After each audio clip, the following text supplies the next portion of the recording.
Good morning. Opening hours with my friend ഒരു പുതിയ സെഷനിലേക്ക് എല്ലാ പ്രേക്ഷകരെയും സ്വാഗതം ചെയ്യുകയാണ്. Suraj sir, good morning. Happy morning Jasmine. Sir, ഏതായാലും ഇന്ന് നമുക്ക് ഒരുപാട് കാര്യങ്ങൾ സംസാരിക്കാനുണ്ട്. ആദ്യം തന്നെ ഒക്ടോബർ സീരീസിന് തുടക്കമാവുകയാണ് ഇന്ന്. ഏതായാലും മാർക്കറ്റിനെ സംബന്ധിച്ചിടത്തോളം തുടർച്ചയായിട്ടുള്ള ഒരു 8 കോൺസിക്യൂട്ടീവ് സെഷനുകളിൽ നെഗറ്റീവ് നോട്ടിലായിരുന്നു ക്ലോസ് ചെയ്തിട്ടുണ്ടായിരുന്നത്. ഇന്ന് മാർക്കറ്റ് സ്റ്റാർട്ട് ചെയ്തിരിക്കുന്നത് ഒരു പോസിറ്റീവ് നോട്ടിൽ തന്നെയാണ്. 24,600 എന്നുള്ള ഒരു ലെവലിലേക്ക് തന്നെയാണ് ഇപ്പോഴും ആ ഒരു ട്രേഡിംഗ് എത്തി നിൽക്കുന്നത്. പ്രധാനമായിട്ടും ഇന്ന് ട്രംപ് പ്രഖ്യാപിച്ചിട്ടുണ്ടായിരുന്ന 100% താരിഫ് ഓൺ ഫാർമ ഇന്ന് തൊട്ടാണ് നിലവിൽ വരുന്നത്. അതിനപ്പുറത്തേക്ക് ഇമ്പോർട്ടൻ്റ് ആയിട്ട് പറയാനുള്ളത്, ഇന്ന് 10 മണിക്ക് RBI governor Sanjay Malhotra MPC yoga തീരുമാനങ്ങൾ, പണനയ തീരുമാനങ്ങളൊക്കെ തന്നെ പ്രഖ്യാപിക്കും. മോണിറ്ററി പോളിസി എങ്ങനെയായിരിക്കും എഫക്റ്റ് ചെയ്യുക, അതോടൊപ്പം തന്നെ ഒരു റേറ്റ് കട്ട് സാധ്യത കൂടുതൽ അനലിസ്റ്റുകളും പങ്കുവയ്ക്കുന്നില്ല എങ്കിൽ പോലും നയങ്ങൾ എങ്ങനെയായിരിക്കും എന്നാണ് ഏറ്റവും കൂടുതൽ അറിയേണ്ടത്. ഗ്രോത്ത് ആൻഡ് വ്യൂ സംബന്ധിച്ചിട്ടുള്ള കൂടുതൽ തീരുമാനങ്ങൾ RBIയുടെ ഭാഗത്തു നിന്ന് എങ്ങനെയായിരിക്കും, അത് മാർക്കറ്റിൽ ഒരു എഫക്റ്റ് ക്രിയേറ്റ് ചെയ്യുമോ എന്നതാണ് ഏറ്റവും അധികം നിക്ഷേപകരും അതോടൊപ്പം തന്നെ ട്രേഡേഴ്സും ഒക്കെ തന്നെ വാച്ച് ചെയ്തിരിക്കേണ്ടത്. സാർ, ഇന്ന് പ്രധാനമായിട്ടും നമുക്ക് മറ്റ് പ്രധാനപ്പെട്ട കാര്യങ്ങൾ എന്തൊക്കെയാണുള്ളത്? ജാസ്മിൻ, ഇന്ന് മഹാനവമി ദിവസമാണ്. നാളെ നമുക്കറിയാലോ ദുസേര, അല്ലെങ്കിൽ നമ്മുടെ കേരളത്തിൽ നമ്മൾ പറയുന്ന വിജയദശമി അല്ലേ. അപ്പോൾ അതുകൊണ്ട് നമ്മുടെ എല്ലാ പ്രേക്ഷകർക്കും ഒരു happy Mahanavami, happy Dussehra, happy Vijayadashami നമ്മൾ പറയുന്നു. സാധാരണ ഈ ഫെസ്റ്റീവ് സീസണിൻ്റെ പ്രത്യേകത എന്നറിയും, ഈ മഹാനവമി, ദുസേര അല്ലെങ്കിൽ വിജയദശമി, അതായത് we celebrate victory of truth and wisdom over എന്താ പറയുക ഡൗട്ട് ആൻഡ് ഫിയർ.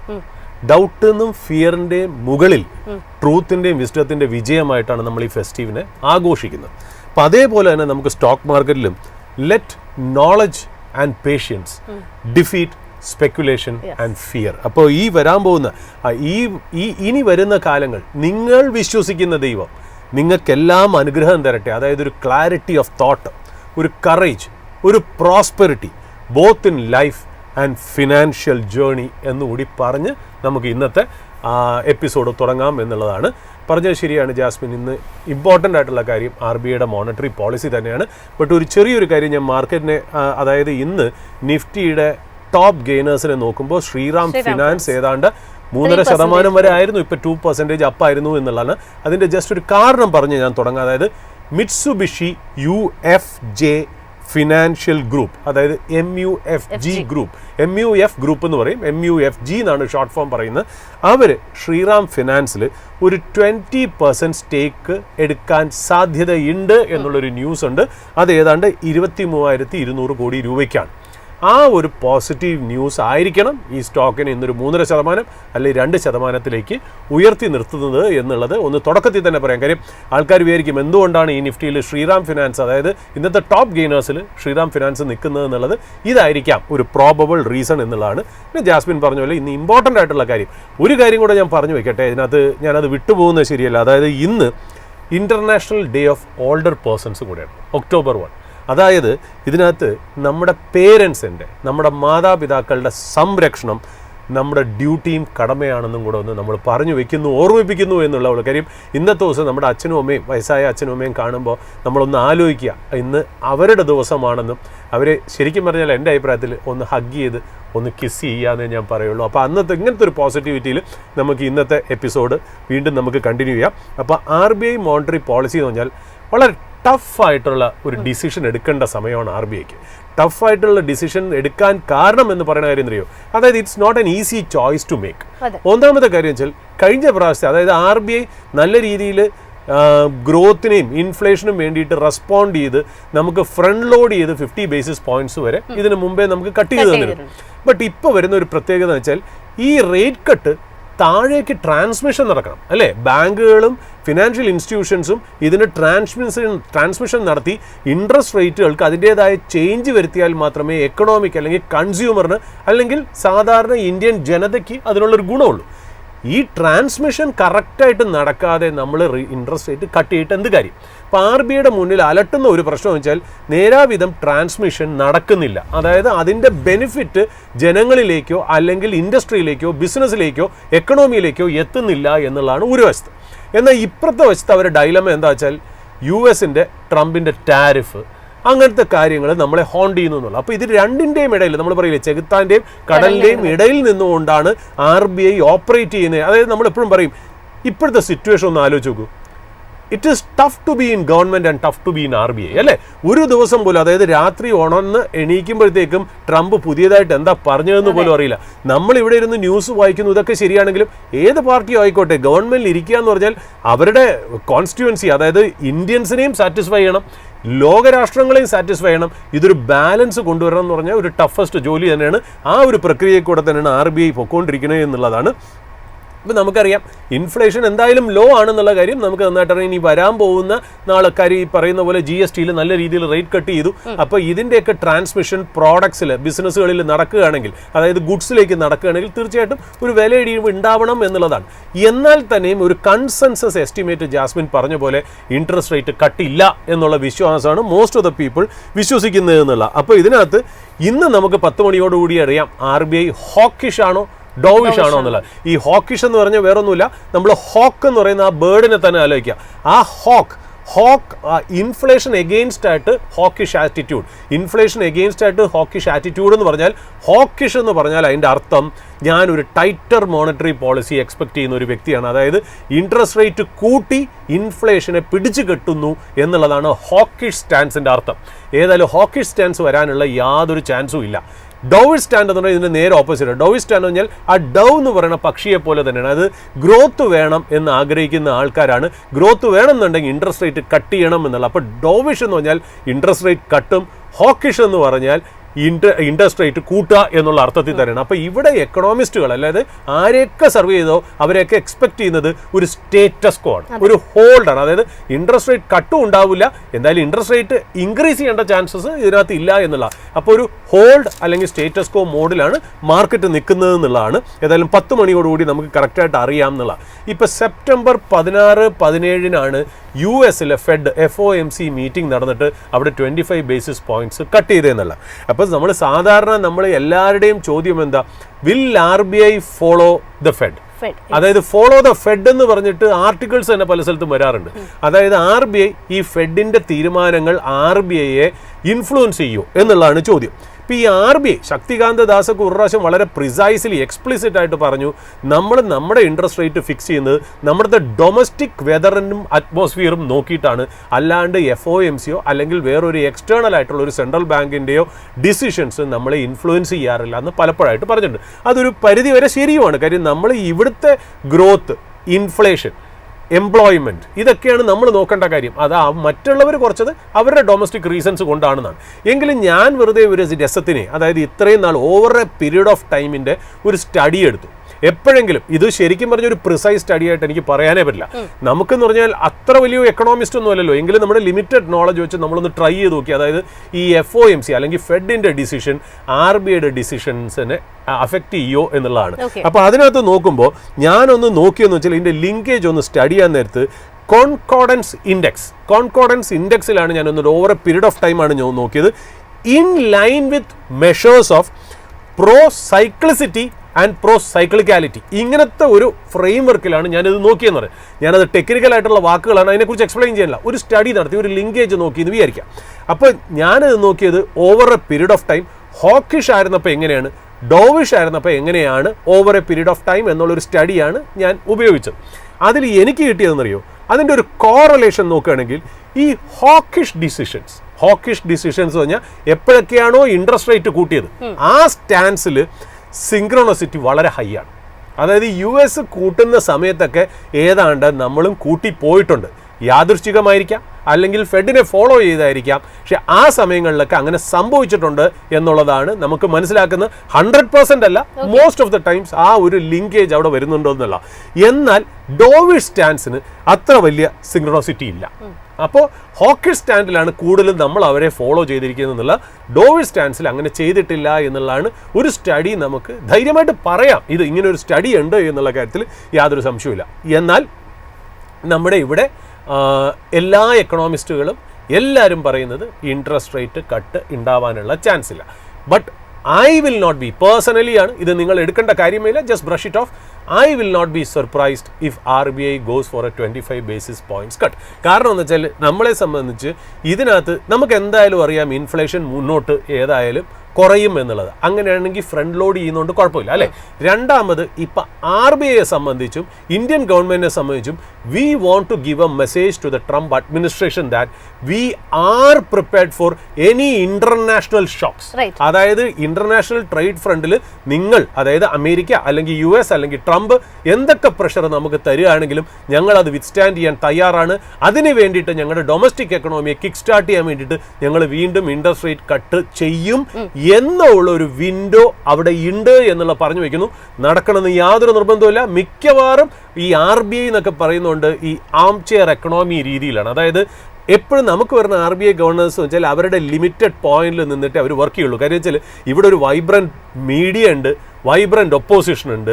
അതിന് ഭയങ്കര രീതിയിൽ നമ്മൾ എന്താ out of the play book നമ്മൾ പോവുകയാണെങ്കിൽ ഭയങ്കര ക്രിറ്റിസിസം വരും. അതുകൊണ്ട് ഈ RBIയിലൊക്കെ വരുന്ന ആൾക്കാർ വളരെ കൺസർവേറ്റീവ് ആയിട്ടുള്ള സ്റ്റാൻഡ് എടുക്കാറുള്ളൂ. ബട്ട് ഈവൻ ദെൻ നമുക്കറിയില്ല, ഈ extra ordinary situations demand extra ordinary decisions എന്നാണല്ലോ. അങ്ങനത്തെ രീതിയിൽ വരുമോ എന്നുള്ളത് നമുക്ക് നോക്കി കണ്ടിരിക്കുന്നു. ഇപ്പോൾ വാൾ സ്ട്രീറ്റിലേക്ക് നമ്മൾ പോവുകയാണെങ്കിൽ US stocks is shrugging off. അതായത് ഒരു ഷട്ട് ഡൗൺ ഫിയർ ഉണ്ടല്ലോ, അതൊന്നും US സ്റ്റോക്സിനെ ബാധിച്ചില്ല. ഇന്ന് ഷട്ട് ഡൗൺ വരുന്നത് ഇന്ന് രാത്രിയാണ്. നമ്മുടെ രാത്രി ഇന്ത്യൻ ടൈം അല്ലെങ്കിൽ വെളുപ്പിൻ ടൈമിലാണ്. അവിടുത്തെ രീതിയിൽ ഇന്ന് ഷട്ട് ഡൗൺ വരുമോ ഇല്ലേ എന്നുള്ളത് നമുക്ക് മനസ്സിലാവണേ. ഡൗ ജോൺസ് നോക്കുകയാണെങ്കിൽ 0.18% അപ്പാണ്, നാസ്ഡാക്ക് 0.31% അപ്പാണ്, S&P 500 0.41% അപ്പാണ് എന്നുള്ളതാ. അപ്പോൾ ഇന്ന് ഷട്ട് ഡൗൺ വരികയാണെങ്കിൽ ഏതാണ്ട് 7.5 ലക്ഷം അമേരിക്കൻ എന്താ പറയുക ഈ എംപ്ലോയീസ്, അതായത് ഗവൺമെന്റ് എംപ്ലോയീസിന്റെ ജോലി കുറച്ച് നാളത്തേക്കെങ്കിലും നഷ്ടപ്പെടും, അല്ലെങ്കിൽ കുറച്ച് നാളത്തേക്ക് ഓഫീസിൽ വരാതിരിക്കേണ്ടി വരും എന്നുള്ളതാണ് മനസ്സിലാവുന്നത്. അപ്പോൾ പലയിടത്തു നിന്നും കിട്ടുന്ന റിപ്പോർട്ട് അത് തന്നെയാണ് എന്നുള്ള. സാധാരണ US മാർക്കറ്റ് ഷട്ട് ഡൗൺ വരുമ്പോൾ മാർക്കറ്റ് അതിനെ വലിയ രീതിയിൽ ഗവനിക്കാറുണ്ട്. മാർക്കറ്റ് ഗ്രീൻ ആയിട്ടാണ് പോവാറ്. പക്ഷെ ഇപ്പോൾ ട്രംപ് എന്ന് പറയുന്ന ഒരു വ്യക്തി ഇരിക്കുന്നത് കാരണം മാർക്കറ്റ് അത്ര രീതിയിൽ അല്ല ഇതിനെ. ഇപ്പം ഞാൻ നോക്കുമ്പോൾ USന്റെ ഫ്യൂച്ചേഴ്സ് ഒക്കെ റെഡി തന്നെയാണെന്നുള്ളതാണ്. This time it could be different. കാര്യം ട്രംപ് ഒരു കാര്യം പറഞ്ഞു, അങ്ങനെ ഒരു ടെമ്പററി ഷട്ട് ഡൗൺ വരികയാണെങ്കിൽ പല ആവശ്യമില്ലാത്ത സെക്ടേഴ്സിലുള്ള ആൾക്കാരുടെ ജോലി ചിലപ്പോൾ തെറിച്ചേക്കാം എന്നുള്ളൊരു ഇൻഡിക്കേഷനും കൂടെ പറഞ്ഞു എന്നുള്ളതാണ്. ഇപ്പോൾ US ട്രഷറി നമ്മൾ ഹാൻഡ് ഓവർ ഡീറ്റെയിൽസ് നോക്കുകയാണെങ്കിൽ സ്റ്റഡി ആയിട്ട് പോകുന്നു. 10-year ബോണ്ട് ഈൽഡ് അല്ലെങ്കിൽ ട്രഷറി ഈൽഡ് 4.15% ആണ്. Oil prices continue to be soft. നമ്മൾ ഇന്നലെയും പറഞ്ഞു, അതായത് OPEC പ്ലസ് ഒരു ഓയിൽ പ്രൊഡക്ഷൻ ഇൻക്രീസ് ചെയ്യാൻ പോകുന്നുണ്ട്. അതോടുകൂടി കൂടുതൽ ഓയിൽ മാർക്കറ്റിലേക്ക് ഒഴുകും എന്നുള്ളൊരു സാധ്യത. അതുകൊണ്ട് 1.4% ഡൗൺ ആയിട്ട് ബ്രന്റ് ഏതാണ്ട് $67 പെർ ബാരലിൽ ട്രേഡ് ചെയ്യണമെന്നുള്ള. ഡോളർ ഇൻഡെക്സും ഫ്ലാറ്റ് ആണ് എന്നുള്ള. അപ്പം not much of action there. അവിടുന്ന് നമുക്ക് ഒന്നും തന്നെ ഇന്ത്യൻ മാർക്കറ്റിനെ ഇൻഫ്ലുവൻസ് ചെയ്യേണ്ട രീതിയിൽ ഡേറ്റാസ് വന്നിട്ടില്ല എന്നുള്ളതാണ്. പിന്നെ ഫൈസർ ഒരു ഇമ്പോർട്ടൻ്റ് ആയിട്ടുള്ള കാര്യം, ഫൈസർ ഇന്നലെ 6% കയറി. ഫൈസർ 6% കയറിയെന്ന് വെച്ചാൽ ഫൈസറിന് മേളിൽ ഈ പേറ്റന്റഡ് ആൻഡ് ബ്രാൻഡഡ് ഡ്രഗ്സിന്റെ ഒരു 100% അല്ല ഒരു ടാരിഫ് വെച്ചിട്ടുണ്ടായിരുന്നല്ലോ ഈ ട്രംപ്. ആ ടാരിഫിന്റെ കാര്യത്തിൽ ഫൈസറിന് ഒരു 3-year ഹോളിഡേ കൊടുക്കാനുള്ള ചാൻസ് ഉണ്ട് എന്നാണ് പറയുന്നത്. ആ 3-year ഹോളിഡേ കൊടുക്കാനുള്ള കാരണം വെച്ചാൽ ഫൈസർ പറഞ്ഞു കുറച്ച് ഇമ്പോർട്ടൻ്റ് ആയിട്ടുള്ള ഡ്രഗ്സ് അമേരിക്കയിൽ സെല്ല് ചെയ്യുന്നതിന് അവർ പ്രൈസ് കുറയ്ക്കാൻ തയ്യാറാണ് എന്നൂടെ പറഞ്ഞു. അപ്പോൾ അതിൻ്റെ ഡീലിൻ്റെ ഭാഗമായിട്ട് അവർക്കൊരു 3-year ഒരു ഹോളിഡേ ഈ ടാരിഫിൻ്റെ കേസിൽ അവർക്ക് കിട്ടി എന്നുള്ളതാണ്. അത് കാരണം സ്റ്റോക്ക് 6% അപ്പായിരുന്നു. ഇത് ചിലപ്പോൾ ഒരു റിപ്പിൾ എഫക്റ്റ് ഇന്ത്യൻ മാർക്കറ്റിലെ ഫാർമസ്യൂട്ടിക്കൽ കമ്പനീസിന്, കാര്യം വെച്ചാൽ ടാരിഫിൻ്റെ കാര്യത്തിൽ ട്രംപ് ചില വിൻഡോസ് ഓപ്പൺ ആക്കി ഇടുന്നു എന്നുള്ളത് വളരെ എൻകറേജിങ് ആണെന്നുള്ള. പിന്നെ NVIDIAയുടെ മാർക്കറ്റ് ക്യാപ്പ് $4.5 ട്രില്യൺ കഴിഞ്ഞു. 4.5 ട്രില്യൺ കഴിഞ്ഞു എന്ന് പറഞ്ഞാൽ അതിൻ്റെ അർത്ഥം ഇന്ത്യൻ നോമിനൽ GDPയെ ക്രോസ് ചെയ്തിരിക്കുന്നു. It is much bigger than India's entire annual output എന്നുള്ളതാണ് മനസ്സിലാക്കിയത്. നമ്മൾ ഏതാണ്ട് $4.2 to 4.3 ട്രില്യൺ ആണെന്നാണ് പറയപ്പെടുന്നത്. അതിനെ ബീറ്റ് ചെയ്ത് ഏതാണ്ട് 500 ബില്യണോടുകൂടി കൂടുതലായി 4.5 ട്രില്യണിലേക്ക് വന്നിരിക്കുന്നു എന്നുള്ളത് വളരെ പ്രത്യേകത എന്നുള്ളതാണ്. ചൈനീസ് മാർക്കറ്റ് ക്ലോസ്ഡ് ആണ്, നമുക്കറിയാലോ. ഇന്ന് മുതൽ ക്ലോസ് ചെയ്ത് ഇനി ഒക്ടോബർ 8 വരെ ഉള്ളൂ. അതായത് ഗോൾഡൻ വീക്കാണ്. അതുകൊണ്ട് ചൈനീസ് മാർക്കറ്റിൽ നിന്ന് വലിയ ഡേറ്റ ഇല്ല എന്നുള്ളതാണ്. നമ്മൾ ഷട്ട് ഡൗണിലേക്ക് പോവുകയാണെങ്കിൽ ലാസ്റ്റ് ഷട്ട് ഡൗൺ സംഭവിച്ചത് 2018-2019 കാലഘട്ടത്തിലാണ്. ട്രംപിൻ്റെ ലാസ്റ്റ് ടേമിലാണ്. അന്ന് 35 ദിവസമാണ് ഈ പറഞ്ഞ പോലെ അടച്ചിട്ടിരുന്നത്. അന്നത്തെ ഇഷ്യൂ ഇമിഗ്രേഷൻ കാരണമായിരുന്നു ഈ സ്പെൻഡിങ് ബില്ല് പാസ്സാവാത്ത. ഇപ്രാവശ്യം ഇമിഗ്രേഷൻ അല്ല, അതായത് ട്രംപ് അതായത് ട്രംപിന്റെ റിപ്പബ്ലിക്കൻസ് കൊണ്ടുവന്ന ഒരു ബില്ല്, അതായത് അമേരിക്കൻ ഹെൽത്ത് കെയറിലേക്കുള്ള സ്പെൻഡിങ് കുറയ്ക്കുക, അല്ലെങ്കിൽ അമേരിക്കൻസിനുള്ള ഹെൽത്ത് കെയറിന്റെ എക്സ്പെൻസ് കൂടും എന്നുള്ള കാരണത്താൽ കൊണ്ടുവന്ന ബില്ല് ഈ ഡെമോക്രാറ്റ്സ് എതിർക്കുന്നു എന്നുള്ളതാണ്. അപ്പോൾ അതാണ് ആ കാരണം കൊണ്ട് തന്നെയാണ് ഈ പറയുന്ന പോലെ ഈ സ്പെൻഡിങ് ബില്ല് സ്റ്റക്കായി നിൽക്കുന്നത്. അതുകൊണ്ടാണ് ഷട്ട് ഡൗണിലേക്ക് പോകുന്നത് എന്നുള്ളതാണ്. ശരിക്കും പറഞ്ഞാൽ റിപ്പബ്ലിക്കൻസ്, ഞാൻ വീണ്ടും പറഞ്ഞു, ബോത്ത് ചേംബർ ഓഫ് കോമേഴ്സും കൺട്രോൾ ചെയ്യണത് റിപ്പബ്ലിക്കൻസ് ആണ്, അത് യാതൊരു സംശയവുമില്ല. അപ്പോൾ സ്പെൻഡിങ് ബില്ല് ഇതിനകത്ത് പാസ്സാക്കണം. ഈ ലോവർ ചേംബറിൽ ബില്ല് പാസ്സായെങ്കിൽ പോലും സെനറ്റിൽ പാസ്സാകണം. സെനറ്റ് എന്ന് പറയുന്നത് അപ്പർ ഹൗസ് ആണ്. അവിടെ ഈ റിപ്പബ്ലിക്കൻസിന് 60 വോട്ടിന്റെ കുറവുണ്ടെന്നുള്ള, ഇനിയിപ്പോൾ ലാസ്റ്റ് മിനിറ്റ് മിറക്കിൾ വന്ന് റിപ്പബ്ലിക്കൻസും ഡെമോക്രാറ്റ്സും കൂടെ കൈകോർക്കുകയാണെങ്കിൽ ഈ പറഞ്ഞ പോലെ ഷട്ട് ഡൗൺ വരില്ല, സ്പെൻഡിങ് ബില്ല് പാസ്സായി മുന്നോട്ട് പോകും എന്നുള്ളതാണ്. ഇന്ത്യൻ മാർക്കറ്റിലെ നിഫ്റ്റി ലെവൽസ് നോക്കുകയാണെങ്കിൽ നമ്മളൊരു ഓവർ സോൾഡ് ലെവലിൽ തന്നെയാണെന്നുള്ള കാര്യത്തിൽ സംശയമില്ല. നമ്മൾ 1-2 ദിവസമായി നമ്മൾ പറയുന്നു നമ്മുടെ സ്റ്റാൻസ്, വ്യക്തിപരമായിട്ടുള്ള സ്റ്റാൻസ്, ഇതാരും കോപ്പി ചെയ്യരുത്, ഇതൊരു അഡ്വൈസോ റെക്കമെൻഡേഷനോ സോളിസിറ്റേഷനോ അല്ല. നമ്മളൊരു കോഷ്യസ് ഓപ്റ്റിമിസത്തിൽ നിന്ന് ഓപ്റ്റിമിസത്തിലേക്ക് നമ്മൾ മാറുന്നു എന്നുള്ള കാര്യം പറഞ്ഞു. അതായത് നമ്മൾ പറയുന്നത് ഇവിടുന്ന് മാർക്കറ്റ് മീനിങ് ഫുൾ ആയിട്ടുള്ള റാലി കിട്ടുന്നല്ല, നിങ്ങളൊരു ഷോർട്ടിങ്, മാർക്കറ്റ് ഷോർട്ട് ചെയ്യണ ഒരു സ്ട്രാറ്റജി ആണെന്നുണ്ടെങ്കിൽ എല്ലാ ഇൻഗ്രീഡിയൻസും അതിന് എഗെയിൻസ്റ്റ് ആണ്. കാര്യം മാർക്കറ്റിൽ ഈ പറയുന്ന പോലെ ഒരുപാട് പെസിമിസം ഉണ്ട്, ഒരുപാട് ഷോർട്ട് ഉണ്ട്. അപ്പോൾ അതുകൊണ്ട് നിങ്ങളൊന്ന് സൂക്ഷിക്കണം എന്നുള്ളതാണ്. അപ്പോൾ നമ്മൾ ഈ F&O ആക്ടിവിറ്റി ഒന്ന് നോക്കുകയാണെങ്കിൽ ടെലികോം സ്റ്റോക്സിൽ ഒരു ആക്ടിവിറ്റി കാണുന്നുണ്ട്. അതായത് വോഡാഫോൺ, ഭാരതി, ഇൻഡസ്, റിലയൻസ് ഒക്കെ ഒന്ന് നോക്കുക. അവിടെ എന്തോ ഒരു ബിൽഡപ്പ് ഉണ്ട്. ഒക്ടോബർ 6 ഒക്കെ ടെലികോം മിനിസ്ട്രിയിൽ ഒരു മീറ്റിംഗ് ഒക്കെ ഉണ്ട്. വോഡാഫോണിൻ്റെ കാര്യത്തിൽ എന്തെങ്കിലും നടക്കോ ഇല്ലയെന്ന് അറിയില്ല. പിന്നെ യുണൈറ്റഡ് ഫോസ്ഫറസ് ലിമിറ്റഡിൻ്റെ F&O ഡേറ്റ നോക്കുമ്പോഴും ഒരു ആക്ടിവിറ്റി കാണുന്നുണ്ട്. BHELലും ഒരു ട്രേഡ് സെറ്റപ്പ് കാണുന്നുണ്ട് എന്നുള്ള, ഇതൊന്നും റെക്കമെൻഡേഷൻ ഇല്ല, ജസ്റ്റ് നിങ്ങളെ മനസ്സിലാക്കാൻ വേണ്ടിയിട്ടാണെന്നുള്ളതാണ്. പിന്നെ ഓട്ടോ സ്റ്റോക്സ് നല്ലൊരു റാലി ഈ GST 2 വന്നതിന് ശേഷം നടന്നിട്ടുണ്ട്. ബട്ട് അവിടെയൊക്കെ F&O ഡീറ്റെയിൽസ് നമ്മൾ നോക്കുമ്പോണ്ടല്ലോ സ്ക്വയർ ഓഫ് ചെയ്യണം ആൾക്കാർ പൊസിഷൻ. അപ്പോൾ അതുകൊണ്ട് ജസ്റ്റ് ഒന്ന് സൂക്ഷിക്കുക. ആ റാലിയൊക്കെ ഒന്ന് പ്രൈസ്ഡ് ഇൻ ആയി എന്നും തോന്നുന്നു. ഇന്ന് ടാറ്റ മോട്ടോഴ്സിന്റെ ഡീമർജർ ആണെന്നുള്ള കാര്യം നമുക്കറിയാലോ. അത് ഈ പറയുന്ന പോലെ ടാറ്റ മോട്ടോഴ്സിന്റെ പാസഞ്ചർ വെഹിക്കിൾസും, അതായത് പാസഞ്ചർ വെഹിക്കിൾസ് പറയുമ്പോൾ പാസഞ്ചർ വെഹിക്കിൾസ്, ഇലക്ട്രിക് വെഹിക്കിൾസ്, JLRും കൂടെ ഒരു ഇതിലും, കമേഴ്ഷ്യൽ വെഹിക്കിൾസ് ഒക്കെ വേറൊരു രീതിയിലുമാണ്. ഏതാണ്ട് 1:1 അല്ലേ, ഒരു ടാറ്റ മോട്ടോഴ്സ് ഷെയർ ഹോൾഡ് ചെയ്യുന്നവർക്ക് ഒരു പാസഞ്ചർ വെഹിക്കിൾസിന്റെ ഒരു ഷെയറും കൂടെ കിട്ടും എന്നുള്ളതാണ്. ഓൾ ഐസ് ഓൺ RBI എന്നുള്ളതാണ്. അപ്പോൾ 10 മണിക്കാണ് ആ ഡീറ്റെയിൽ വരുന്നത്. അതിനു മുമ്പേ നമുക്കൊരു മാർക്കറ്റ് അപ്ഡേറ്റ് എടുക്കേണ്ട കാര്യമുണ്ട്. Over to you Jasmine. Yes, ഏതായാലും മാർക്കറ്റിന്റെ ഒരു ലൈവ് അപ്ഡേറ്റിലേക്ക് പോകാം. അതിനായിട്ട് ഇപ്പോൾ നിഖിൽ റെഡിയാണ്. Nikhil, good morning. Good morning Jasmine. Nikhil, മാർക്കറ്റിനെ സംബന്ധിച്ചിടത്തോളം ഒരു പോസിറ്റീവ് നോട്ടിലാണ് ട്രേഡ് ചെയ്യുന്നത്. 24,600 എന്നുള്ള ഒരു ലെവലിൽ തന്നെ കഴിഞ്ഞ ദിവസങ്ങളിലൊക്കെ തന്നെ സമാനമായിട്ടുള്ള ഒരു റേഞ്ചിൽ തന്നെയാണ് ഇപ്പോഴും സസ്റ്റെയിൻ ചെയ്യുന്നത്. പക്ഷേ ഒരു 73 പോയിന്റുകളുടെ ഒരു നേട്ടം നമുക്ക് കാണുന്നുണ്ട്. അതിനപ്പുറത്തേക്ക് നിഫ്റ്റി ബാങ്ക് ഇൻഡെക്സിലും ഒരു നേട്ടം തന്നെയാണുള്ളത്. പ്രധാനപ്പെട്ട സെക്ടേഴ്സിലൊക്കെ തന്നെ ഫസ്റ്റ് ഒരു മിനിറ്റിലേക്ക് തന്നെ ഒരു പോസിറ്റീവ് ഇൻട്രസ്റ്റ് ആണോ കാണുന്നത്? ജാസ്മിൻ, ഒരു പോസിറ്റീവ് സ്റ്റാർട്ട് തന്നെയാണ് ഇന്നത്തെ ഒരു ദിവസം വിപണി സ്വീകരിച്ചിരിക്കുന്നത്. നിഫ്റ്റി 50 പരിശോധിക്കുകയാണെങ്കിൽ തന്നെ 0.5% മുകളിലേക്കുള്ള ഒരു നേട്ടത്തിലേക്ക് കടന്നിരിക്കുന്നു.